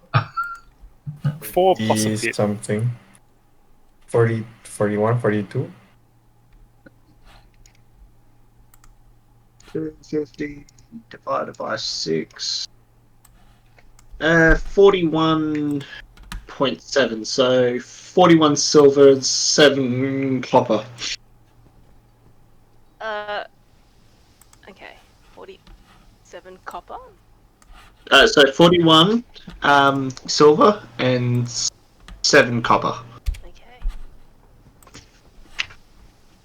I will give up my 5 gold share from the intimidation money or deception money to the town.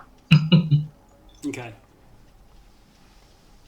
I'm not taking a murderer's dirty money.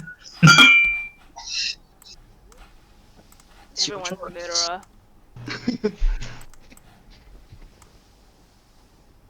I mean, I'm sure he didn't I'm intend trying so to. hard to protect him, I wonder. Well, he probably doesn't deserve to be mobbed by, a crowd with pitchforks and whatnot. But he's not now. I know what kind of justice happens in He's not small now. towns. We've saved the town. Like, you can call yourself Well, exactly. now. Let's celebrate. Hopefully we can rebuild. Threads is just very quietly counting all her lovely silver pieces. All right. Okay, so you head back to the icebreaker and set sail. I'll just briefly ship back here while you're all counting your money, and you head off north of Fireshear. Got another.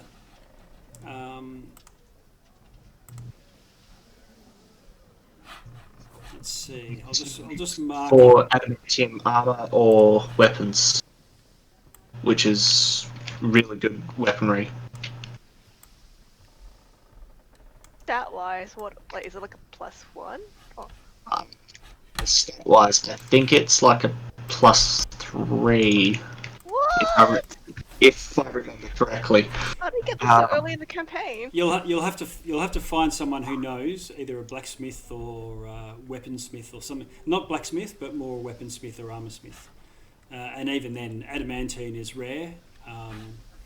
You would not. None of your characters would know. Could we sell it? And is that something like that would give us a lot of money too? Oh, you'd have to see. Oh, okay. You finding a buyer is a hard bit for stuff that is worth a lot. I'm just marking up your next. You set sail, have another night, and your next stop is in Orwellsbarg, named after a huge mountain named after Auril, the Frost Maiden. You come into some difficulty after day 4. I'm just going to mark up. Let's have a look. Text. Let's see. I've got day 1, day 2, day 3. Whoops. And day 4. So day 5 is when it becomes a little difficult. You're seeing a lot more ice, but eventually, this is how it looks. It's almost an endless sea of ice. You can see these gaps between it, but otherwise there's these long flat slabs. So, Can almost walk there. You could almost walk there. They're maybe 20 to 50 feet across with gaps between them. And so you can see that the ship is making some very slow headway.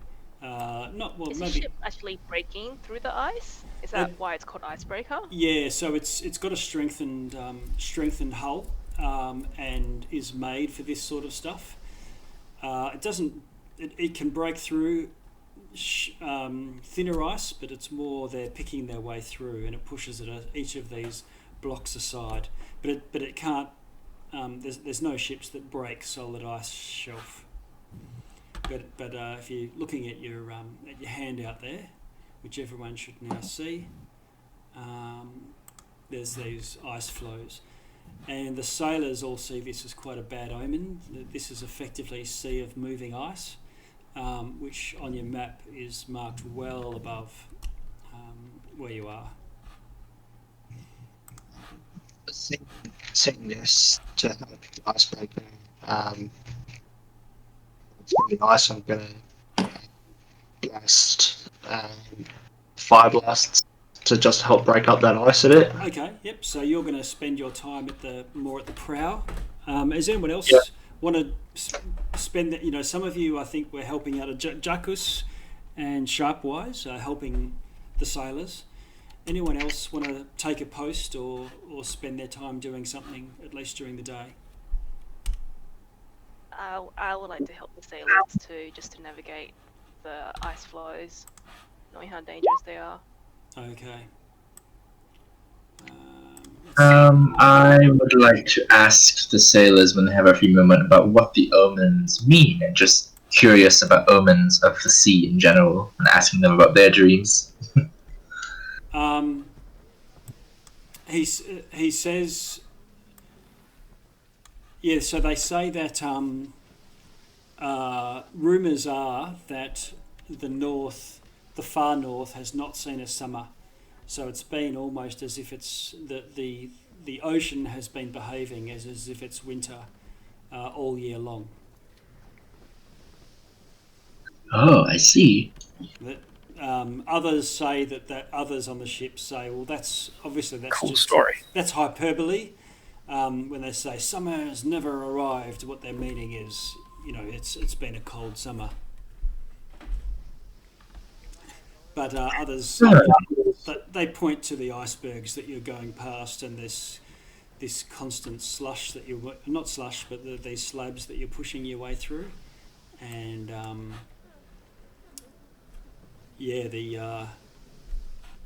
it's indicative that there's clearly something going on. Then, if they're like also free during those sailors who are on break, I'll just offer. I have like a standing invitation to have a prayer for good fortune in the face of this bad omen. Since Selune, the moon goddess, is also patron to navigators, being related to the stars. Just to boost morale. Yeah, I will help you. I will join in your prayers.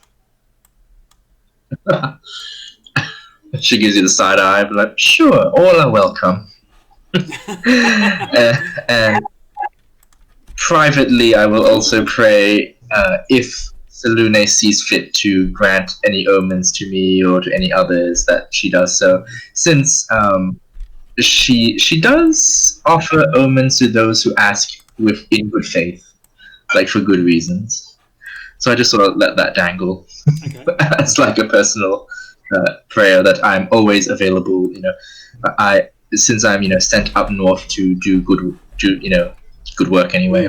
That if there is any instruction or assistance that she wishes to offer, I am of course always open for it. Okay. At one point throughout this 3 or 4 days of travel from Fireshear and onwards, you're sitting around with the crew, maybe below decks, having a meal or something, and one of them sort of turns to your group and says, so people don't sign on purposely to get a handful of gold and go to the worst place on earth to try and eke out a living. What is it that's really, what's drawing you north in this way? and sort of more offering it to the group, or to, for you each to, say, and a couple of the sailors even say, well, I just sail on for this. I just wanted to sail, and the stories of pirates and things, and from my childhood, I've always loved it. It's just I ended up on a ship going north, and this is where I've learned and become accustomed to. But they look to each of you. Ash, are you offering up any reasons or for why you're on this journey in the first place, other than they seem dubious as to whether you really are committed postal workers? I'll just nod and say, it's true, I'm not traveling for the sums of gold that may come my way. I was an orphaned tiefling, and therefore twice cursed, with not a snowball's chance in hell, to put it crudely. But the clergy of Selune took me in, and so I owe the high priest, the clergy, and the goddess everything. If they see fit to send me up north to help where I can, oppose evil, or save innocent lives if I am able, then I will do so, to the best of my ability. Noble deeds. Oh, noble words, one of the others says. One of them observes Nina, and looking at your hand, and says, what's all that about? That looks like a frostbite injury. Oh, yeah. Is that... It was, I grew up here, and I just happened to fall into fall through some lake because I miscalculated, had frostbite, and that's how I lost my 2 fingers. Right, okay, yeah, I did. Sucks. Yeah. I sure wouldn't be coming back if that happened to me. Extremely courageous or not very bright. I'm not sure The which. kid was stupid, didn't know anything. Nina wants to turn to Ash after hearing her become an orphan. I'll be like, I'm an orphan too. I'm out here trying to find my family. I heard my mum's here somewhere, trying to find her. But yeah, I grew up as an orphan too. I know how you feel. She looks at you with, newfound, appreciation, and goes, well then, I will pray that you do find her, and I will help if I can. Please do. Threads, on this particular day, are you still icy and wintry, or...? No, I'm flowery and spring-like. Okay, so you're all chipper today. Yeah, what a beautiful day. No, the weather is snowy. It's just so beautiful. And may I ask? This is one of the more eloquent sailors. What manner of creature are you? You look like an elf, but not any elf I've ever seen. Well, isn't that the question we've all been wanting to ask and no answers to all our lives? Oh, that's just me. Yes, no,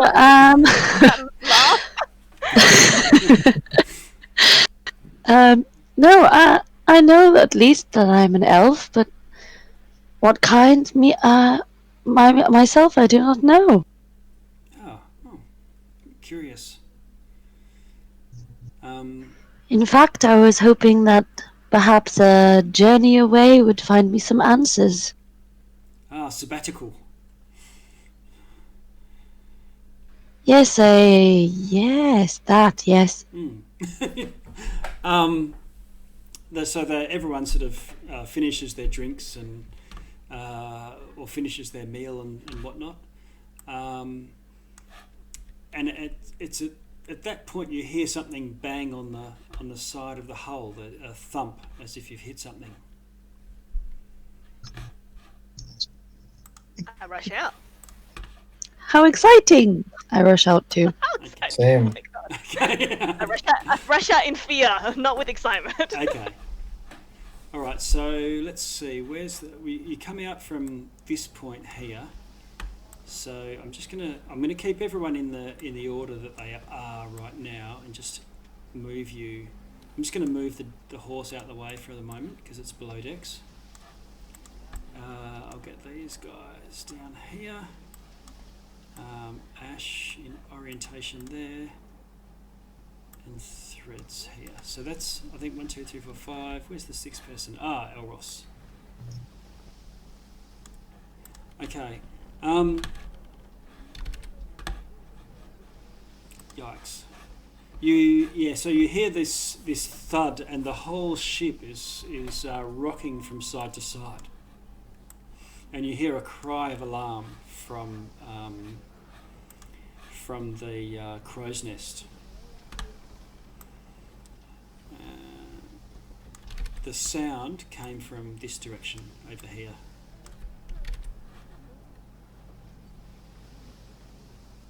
Okay. Okay. Who is perceptive among us? Or actually, I'm pretty perceptive, come to think of it. I can go have a The look. second part. You hear from the crow's nest, Captain! The crow's nest above this point here, the forward crow's nest. Something under the water, a shadow. Ash, you go over to the edge and have a look over. You don't see anything, but the ocean, and remember all that ice does obscure vision somewhat. You looking out, you see some movement eventually after a few moments, and you see these slabs of ice. If I bring up the flows again, a couple of them sort of tip up as if they're pushed from beneath by something, and at first it's further away, and then whatever is under the ice seems to be moving towards you.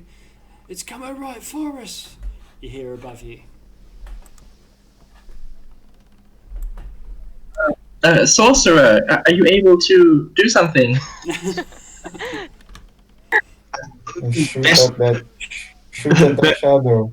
If anybody wants to move around or anything like that, there's opportunity to do that. You just instantly see wind currents form under my feet and just lift me 10 feet into the air so I can get a better vantage Okay. point. Can I climb up to the crow's nest? How far up would that be? You can go up. So you'd have to be at one of these 2 points. You know, the forward, those black circles there are the masts. So you can go up. Okay, say, how far up would it be? Would I still be in range to hit something? Oh yeah, definitely. If it was coming it'd up. be in the whole of the ship would be in short range for you. Okay. Jackus is on the foredeck as well, up a bit higher. Elros, when you fly up, you end up being level with the top deck. Do you want to land on that? Be up here. Yeah. And then I can hold the gun just so I can see it, like, see that get a better vantage point. Yep. Okay. Sharpwise, you're off on the other side of the ship, and Nina and Ash, you're both at the gun rails. Nina, Ash, the next thing you see is 2 of these slabs of ice flip, and this massive hulk beneath the waves breaks the surface. It's sort of a dark grey-green. It has fins along the sides, and it crashes into the hull and breaks just here, and it has a large toothy maw and 2 arms, and it grabs onto the side of the ship, splintering wood, and starts gnawing on the side of the ship. Would Elros be able to easily see that happening? Yes, and we'll have everyone roll initiative at this point. I've got a handout, I think, that I can show you.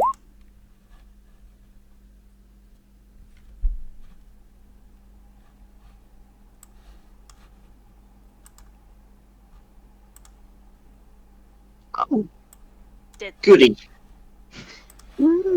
Dead from the Everything depths. From the depths. Nice. Very nice. Very descriptive. I didn't want to give anything away. And it goes slam into the ship.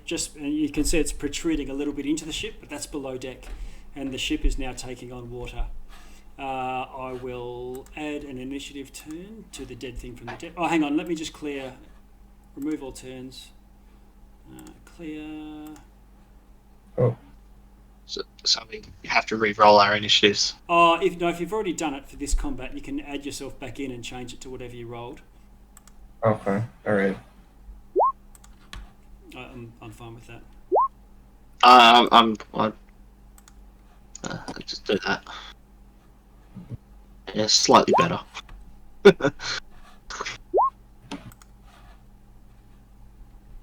I rolled a 17 earlier, I think, so I'll just change it. How do you change it?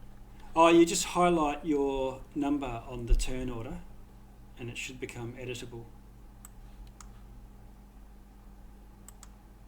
Okay. So, is everyone done? Nina, you are right at the gunwale, looking over. You see this massive thing crashing to the side and gnawing on it. What do you want to do? Nina's quick on her feet on top of a ship. Does she has she seen this thing before? Does she No. know what it is? No, No. the lower half of it looks like a giant octopus type creature. Or a squid, long tentacles. She wants to shout out to the captain about what she's seen and about how she's seen the water go into the second level, and she will cast vicious mockery on it. Okay. How shall you mock this beast? Oi, slimy two-handed mutated fish, stop! Classic. I know, right? Two-handed fish. Where will you see that? I use all my fish. All the better to slap you. Okay. Classic Jack Sparrow line there that was waiting to be used. Hello, beastie. Okay. Ignore the giant shark skeleton. That's not what it is, but that's just the word I'm using for the thing. Okay, it fails and is wounded and takes some damage. And then it has disadvantage on its next attack roll. Before... Okay. Yep. I've marked off the damage, and you should see the health bar move marginally. Okay. That's Nina. Threads. So Threads takes aim and is like just grinning to herself with excitement, and is going to cast Hunter's Mark on it before she fires. Okay. So you Hunter's Mark it. I use a little icon there with a guy with an arrow in his back. Oh. And then so that's your bonus action. You take aim, launch. Okay, and then I fire.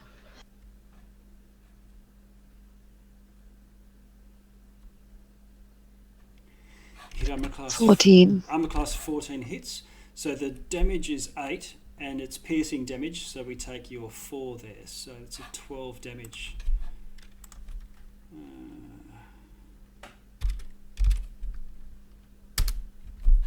Okay, I've marked that off. And that's your action, Jacuz. Alright, I will cast a bonus action. I will cast Divine Favor on myself. Concentration, you pray, and your weapon attacks will do D4 radiant damage additional to normal. Okay. I'll stay just here. You can't see the creature from where you are on the deck. You would need to move over to the side to be able to look down and see it. Oh, alright, so I was here, I think. So if I stayed here, would I be able to see it? No, you need. Oh yeah, you could go there and you can see it. Yep. All right, I take out my javelin and start throwing it. Okay, roll to hit with your javelin. You heave with all your might. And in this case, the javelin clangs off the side and sinks beneath the water. All right, I just move back a bit inside. Okay, it's the javelin loss too in terms of marking it off. Sorry. The javelin's lost. All right. Yep.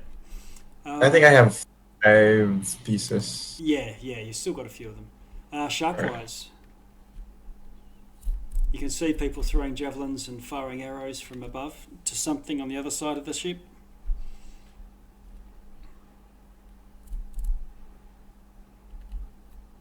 Run up to there so I can get a look.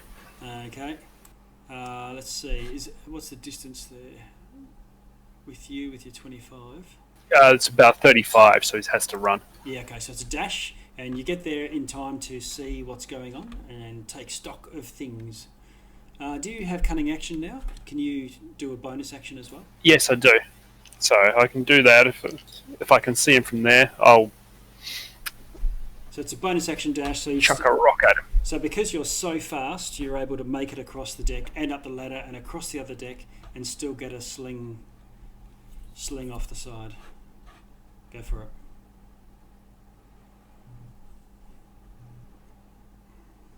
Yeah, that should hit.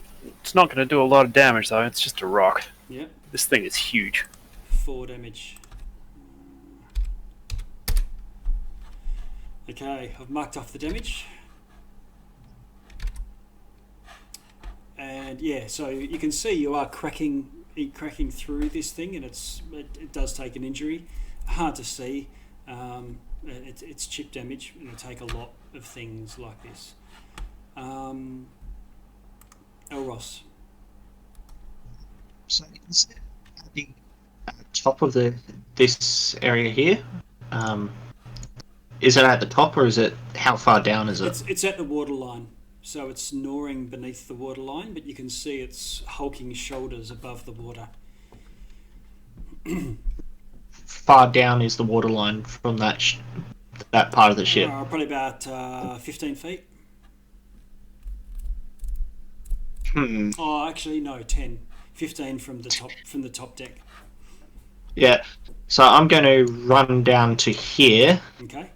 And jump off and land on its shoulders, so I can do shocking grasp on it. Okay. All right, way you go. Yeah, 11 to hit. Okay. And as my bonus action, I'm getting out of there and back on top of the ship with the Temperous magic, which allows me to... Yeah, okay. So without provoking opportunity attack. So you see Elros, you do the most crazy thing you could imagine. He dives off the ship, lands on the creature, zaps it for 7 damage, and as soon as he hits it, he takes off into the air like Storm from the X-Men, floating on a storm and a whirlwind, and then lands gracefully on steady feet back on deck.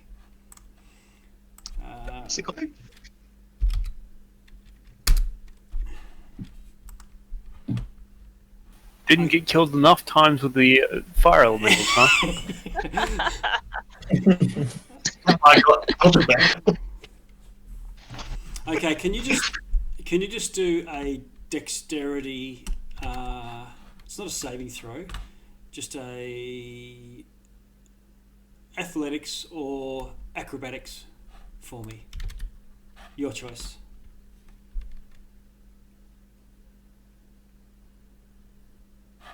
Okay, so when you land on this thing, this is the first time you've done this crazy kind of shenanigans, launching onto dead things from the sea. You make it, but you find that it might have been likely, or at least possible, for you to slip, miss, and plunge into the ocean beneath this thing, and end up in the drink alongside it, or maybe even going away. But you managed to land on it, get the shock, and then take off directly after zapping it. Well done. Dead thing from the depths. Okay, it sinks beneath the water and disengages, stops biting the ship, and you lose sight of it. It looks as if it goes straight down. Oh, we were having so much fun. Not good.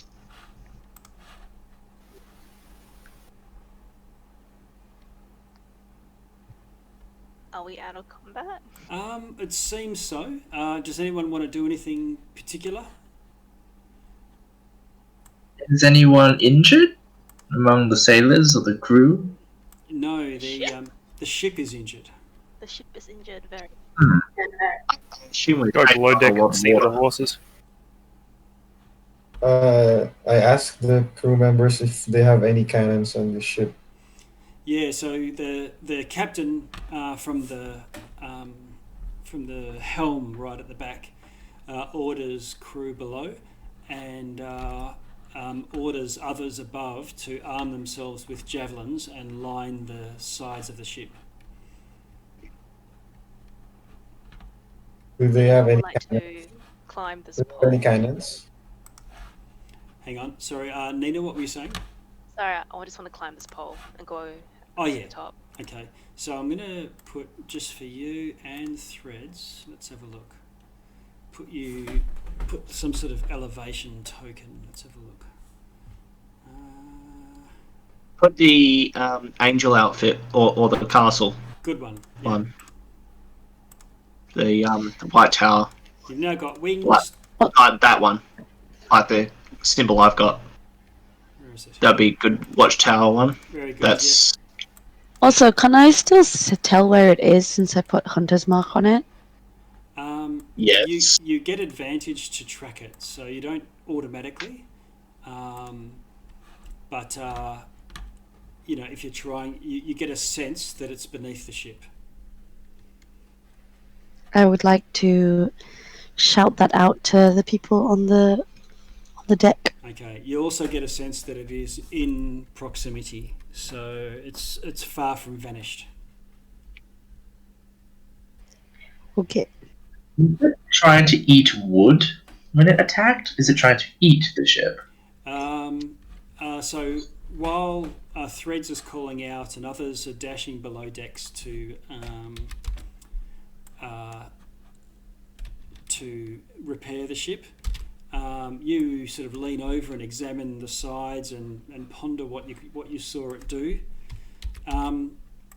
It looked as if it bit the ship and it was using its two arms to try and pull planks away. Just wonder what's in the ship that it wants. Yeah, it's trying to open the ship up and have a bit of a gander. What was actually in the ship roughly at that point? So is there a hold there, or? Oh, you don't know. You're not familiar enough with the layout of the ship. There's a hold full of dangerous magic items, apparently. Yep. I'm not sure Ash is that reliable a source on that one, sorry. I mean, The captain, easiest option is ask the captain. the captain, Is there? the captain comes over to you, Jackus, and gets up onto the forecastle with a couple of his burliest ruffians, and he tells them all to line the sides, and you can see all these armed sailors going to the edges of the ship. Let's see, 1, 2, 3, 4, 5, 6, 7. Yeah, about something like that. And he sort of spins around and says, "This can't be the end of it. I've got a bad feeling. I don't like it. It was too easy. Stay on guard, mateys." do you think he will attack the underside of the ship? Okay. It was trying to pull planks off. It's trying to get into the ship for some reason. Yeah. And with that, let's have a look. Boom, boom. There's a heave from a heave from the ocean. This time, instead of seeing something come from horizontal, it more like a humpback whale must be directly beneath you, and it comes charging up from below. It doesn't hit the bottom of the ship and crack its spine or anything like that. It comes up right next to the ship, and launches like a humpback whale. And where is it? I'll just go and grab it. There we are. Comes sailing over the side and lands on this middle deck, right where these two unlucky pirates are. That's its movement, and it gets to try and attack.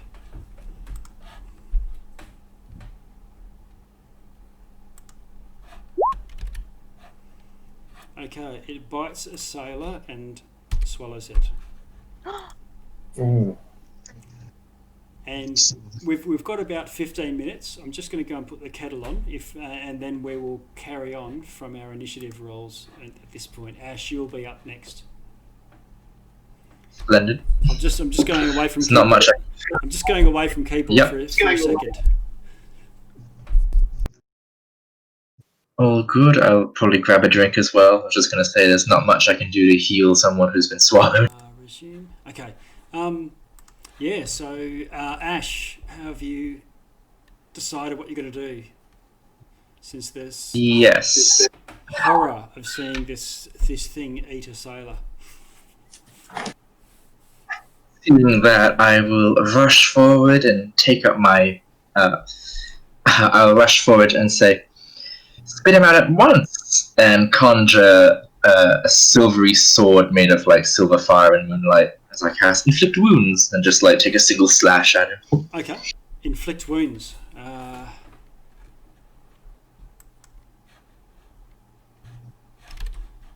Armor class. Oof. There's a 14 hit. Let's have a look. Armor class 14 hits. Oh, I slash him with my silvery sword for 17 necrotic damage. Wow. Massive.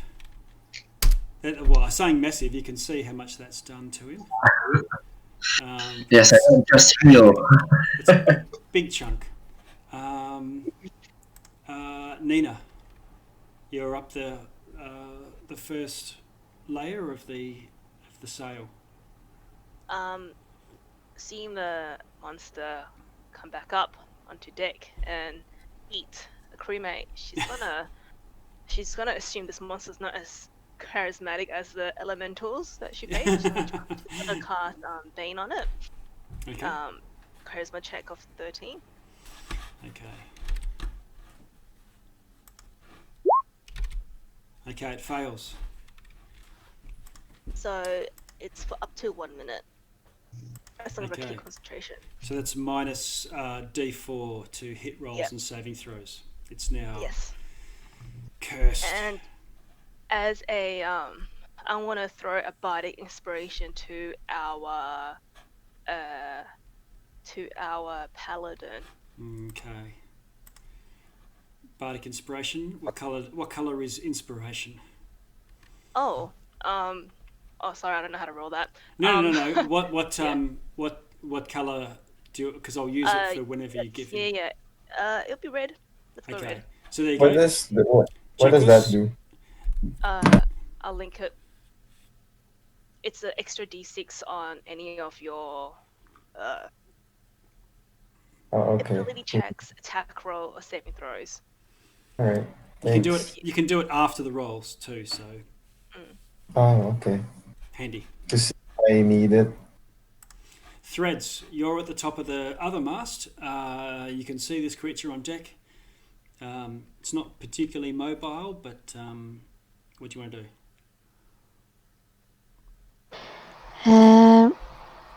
Threads very happily says, "Oh, goody, welcome back."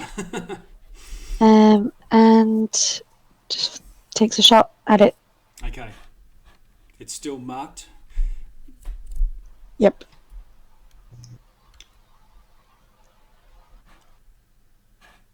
Ooh, 18 is a hit and use piercing damage. Hunter's Mark is going to roll an extra D. Oh, you got it. Okay. So 8 damage. Yes. Now what I'm going to do is I'm going to add in a turn for the sailors.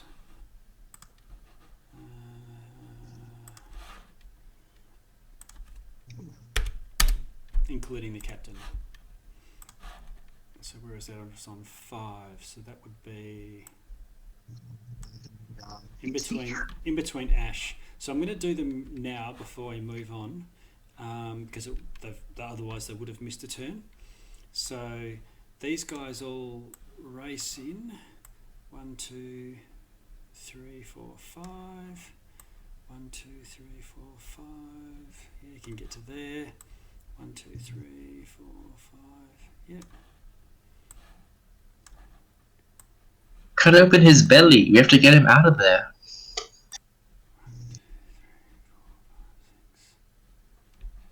Okay, and the captain rushes in as well, dashing to get there, and they sort of swarm all around this thing. Now, collectively, they're going to do some damage to it as well.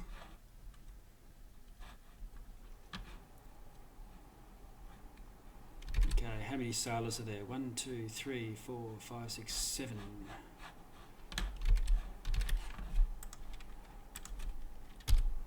So they all start stabbing into it with all pikes and collectively do quite a bit of damage to it.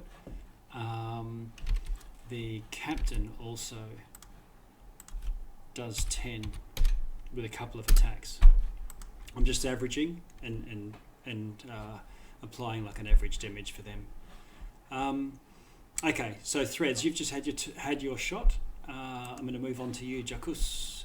You are inspired and have a humming axe, I believe. Well, right now I have my javelin. I still have my javelin. Oh, that's true. Yeah, javelin. Yep. Yeah, I don't think I can move to within melee range right now. No. It's full. Right, so I'll just move up to here and make a running throw with my javelin.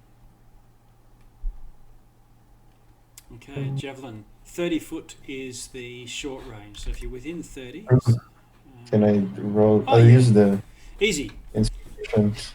Oh yeah, because you hit on class 10. So roll your d6 to add to that. Okay, so you hit on class 14. Now what are we doing there? Oh, this is your. Have you got added onto that? This. There's two additional damage plus 4 radiant damage So plus the so what's the total? 12. Okay. Damn. 12 8 damage. piercing Yeah, it hit. or 8 piercing and 4 radiant. Okay. Is it undead?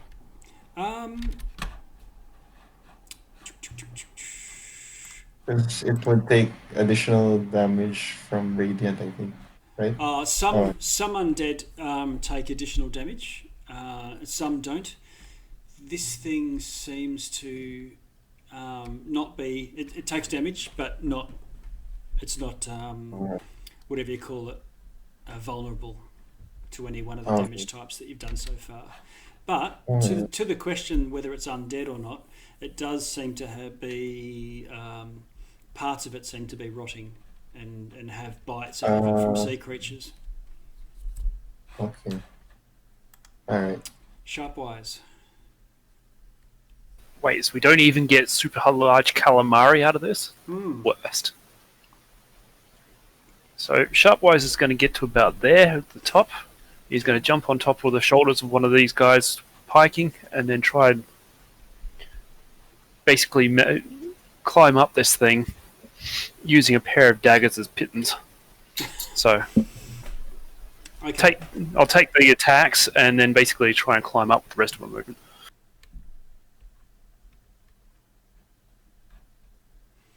Okay, can you roll a acrobatics check?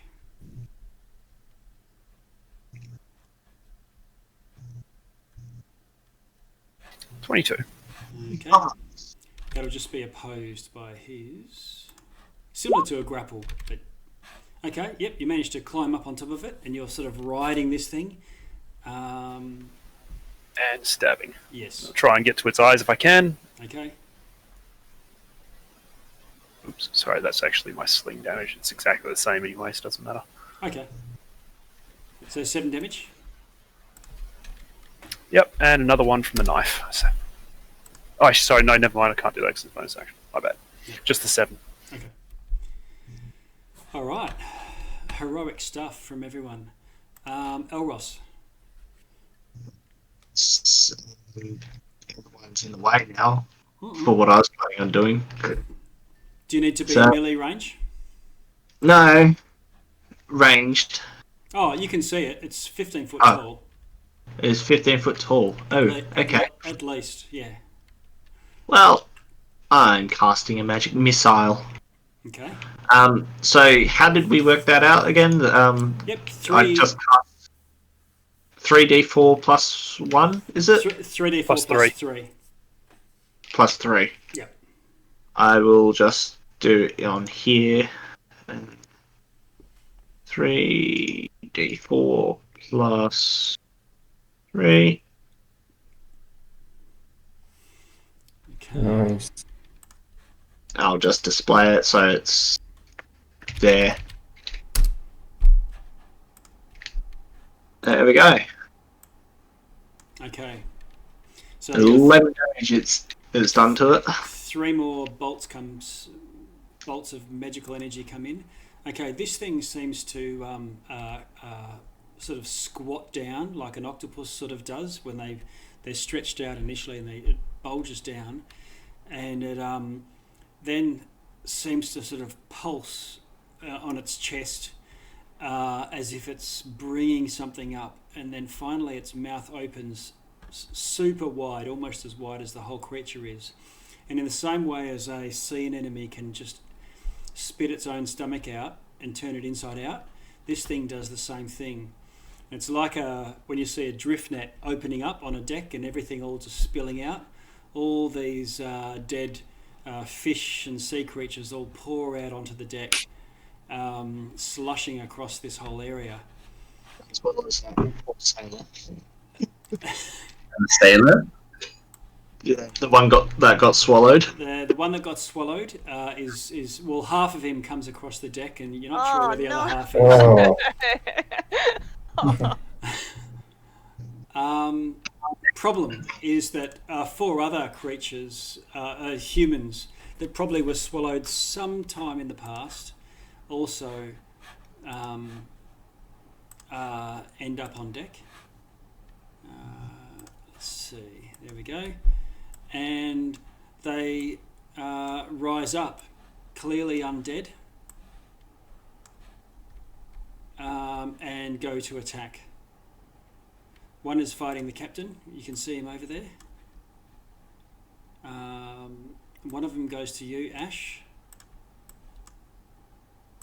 One of them to you, Elros. And one of them's fighting a pirate. Okay, so this pirate is killed. The captain is sort of distracted by this guy here. Open link a new one. No, one of our sailors just got killed outright. Yeah. Oh, bless. Elros, you get attacked by a skeleton or zombie or some sort of, half bloated undead from the gullet of a dead thing from the depths. I'm class 13. So hit. That's not a hit. Okay, so it would have hit, but you quickly, as a reaction, fling out your hand and throw up an invisible barrier to deflect its blow, which it does. Ash, you get attacked as well. Let's have a look. Armor class 18 for 4 damage. Yep, that hits. Okay, this seems to be some sort of ship's dog of some sort. It's been swallowed. I will take the blow, and is it my turn? Or It is your turn.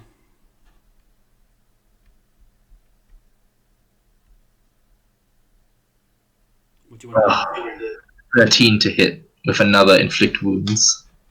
Ooh, 13 hits. Necrotic damage with another silvery moonlight blade. Okay. It takes the full damage, and it's got so many wounds. You can't see what's holding this thing together, but somehow it's still moving and acting. Nina. Finish it off.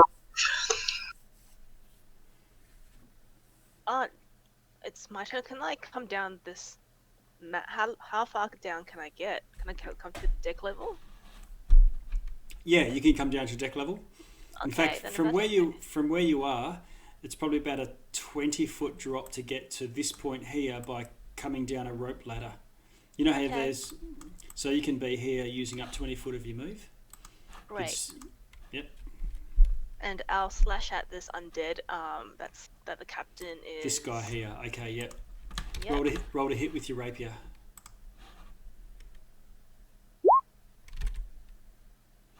Okay. It hits. Doesn't kill the thing, but it's badly injured. And I wanna give a bardic inspiration to our sorcerer Elros. Okay. I'm sure. Just need to check what your range is on that.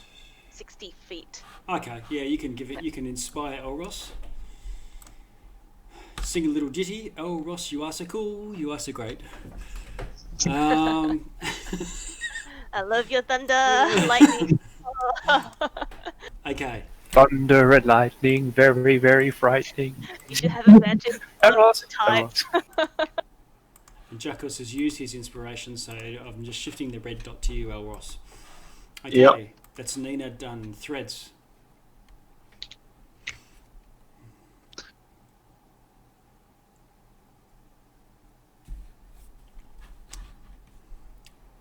She's gone quiet. Threads is quiet.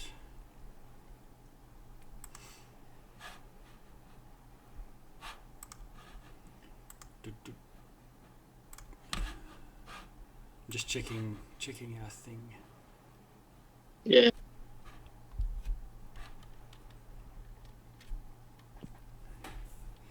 Threads, if you are shooting an arrow, just go ahead and do it. Okay. The hunter's mark's still there. Longbow, 11. 11 is not enough to hit. You're going to miss this creature with it. It sort of clangs off its tough hide.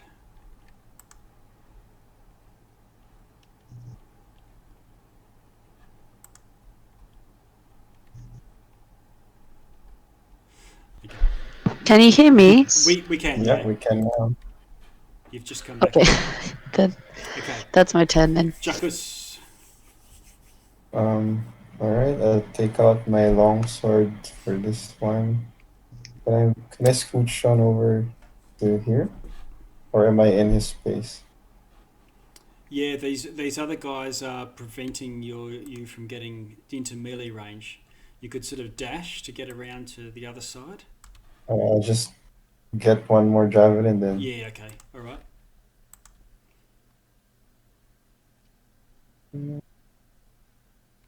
Javelin. Here it comes. Class 14 hits. Oh. Doing... Wow. Is that 14 damage? Yeah, 14 damage. Okay.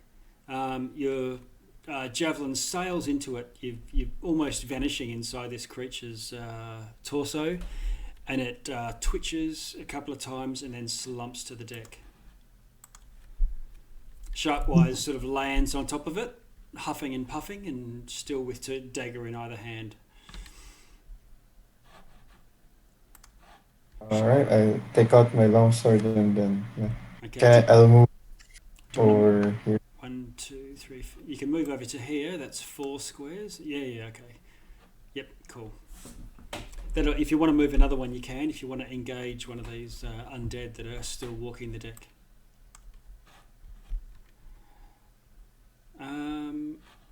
Okay. That was Sharpwise. You're up. Alright, so as this thing slumps to the floor, I'm just going to ride its hide down Okay. Can you and roll land in the jolly boat. Can you roll a perception roll for me?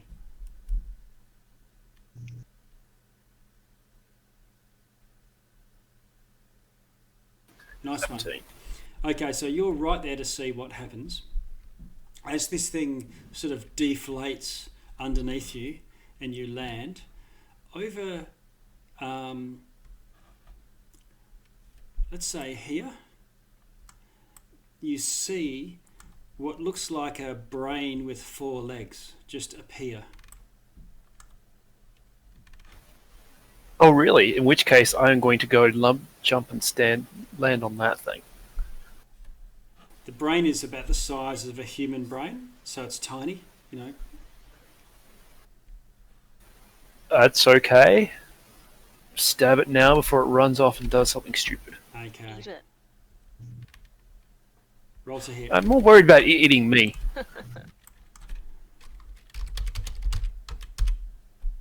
Delicious.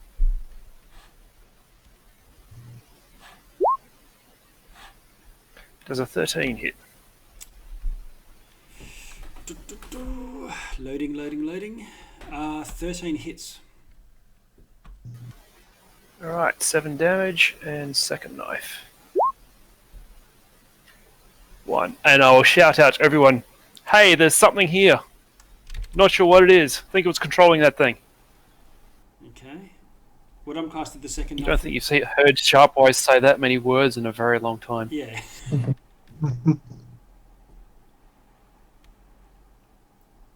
Sorry, what was your roll?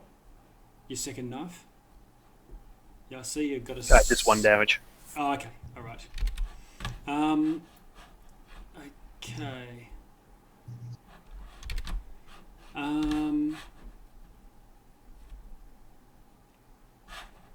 Elros. You've got a huge mass in between you and a skeleton attacking you. One with its back to you, fighting Juckus and Ash. And you do hear Sharpwise call out a warning that there's something else on the other side of where he and Nina are. Well, first things first, I'm getting rid of this zombie here. Okay. So I'm going to shock and grasp him. Okay. And I'm probably going to have to use Bardic Inspiration for that, maybe. Shock and grasp. You 14 to hit. hit a 14 and do 1 lightning damage. Okay. 1 lightning damage. Let's see. Okay. You again. You sparkle just like Thor, the Thunderer, and do a bit of crackling. My bonus action kicks in, and I'm going to Fly 10 feet, 2 squares. Just to there. Okay. Just out of reach. Okay.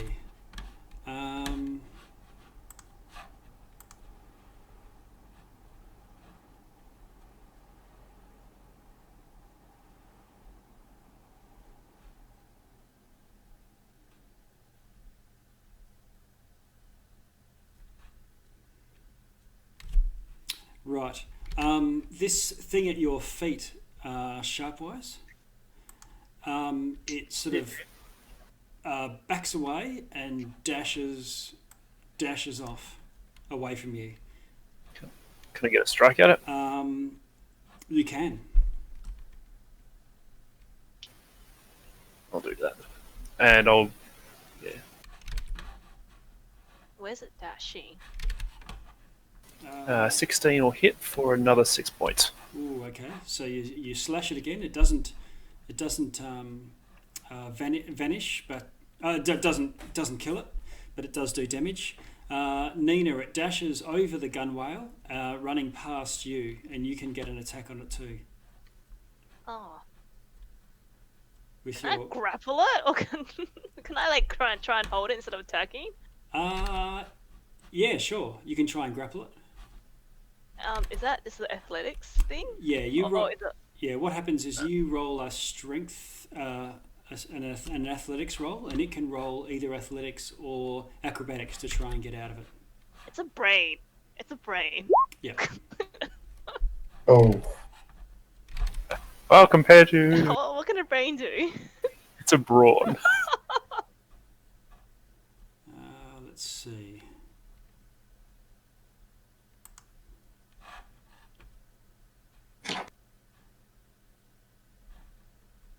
Okay, all right. It's you grab it. You get a brief hold, but it sort of slips out of your grasp. These slippery little suckers, and it dashes off across the deck and down into the hold down in this section here. You can see there's a lower sort of section where you can get through.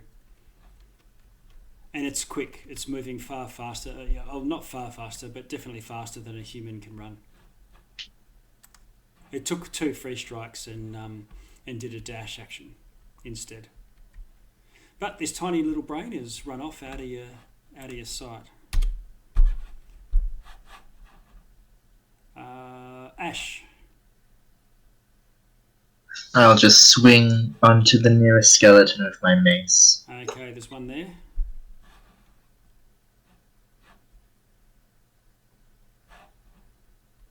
Okay. Oh, for 3 bludgeoning damage, 20 to hit. You connect with this mace and it does 6 damage. They're particularly vulnerable to it. Oh, they don't like maces. They don't like maces. Nina, it's your turn. Let's try and finish this one off near me. She'll slash Oh at it yeah. again Yep. Okay.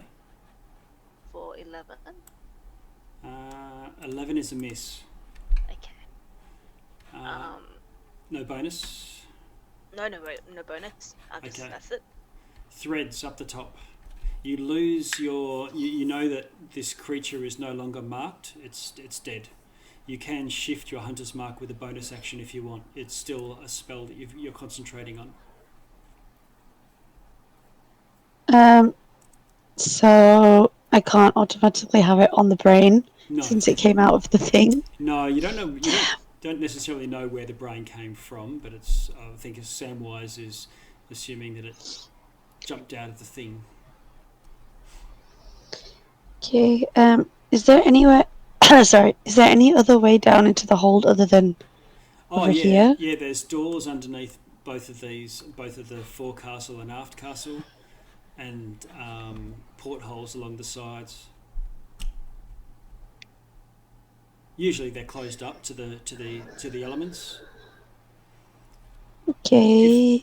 Is this just open then? How did it get down? Is it just open? You're not sure. It's not like there's this fully open area, but it's a tiny creature, and it's somehow found some way to squeeze through. Remember, all the crew have been rushing from below deck to fight this thing, so there could be doors or trap doors for loading bays that are open where someone's come rushing through and not close the door. So how much? If I was to use my dash action to get down from where I am, how far could I go?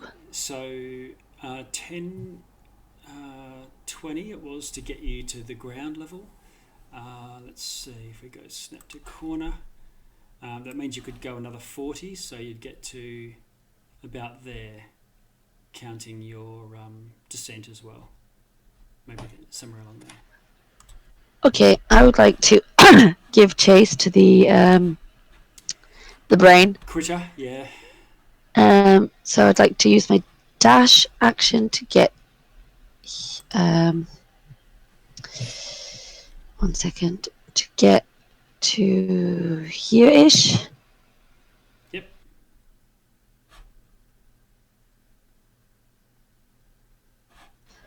And then I'd like to use, as a bonus action, my phase step Oh, yeah. Okay.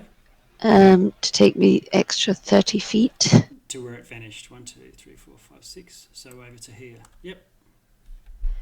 Yep. And then that would be my turn. Okay. So you're over here somewhere, and you can see that there is indeed a door that's ajar over here, where a sailor's probably rushed out with his, oar pike or something to join the battle. These guys all gang up on these skeletons, and at this stage we now, and they manage to smash them to pieces. Now that they realise that bludgeoning is going to knock them out. So there's no one now after their turn, the captain and so on, and they pound all these skeletons to bits. I think what we should do is, because we're out of combat at this stage, is this brain has run down into the hold. You've defeated the beast. No one got bitten in half, or no one of your group at least. Or got swallowed or anything like that. And you've managed to actually kill something with, 130 health or something ridiculous. At second level. So well done. It's 20. Yeah, it's we've gone about 20 minutes over. So what I'd like to do, I think we'll close it there. Sure. We can pick up exactly from this point next session, next Thursday. All right. Can we call the next session the Tin Woodsman? The what? The Tin Woodsman adventure? We're going to go find a brain? Yeah, go find a brain. Good idea. That would make you guys this. Oh yeah, is it? No, it's not the Tin Man. It's the Scarecrow, isn't it? Scarecrow. Yeah. All right. I'll try and find a theme song for the next time, and now we'll have to. I'll play the closing song which one of my kids recorded for us. Hoping everyone had a good time, and we'll catch up next week. Thank you. Kind-hearted Mother Earth awaits 1 week for thee.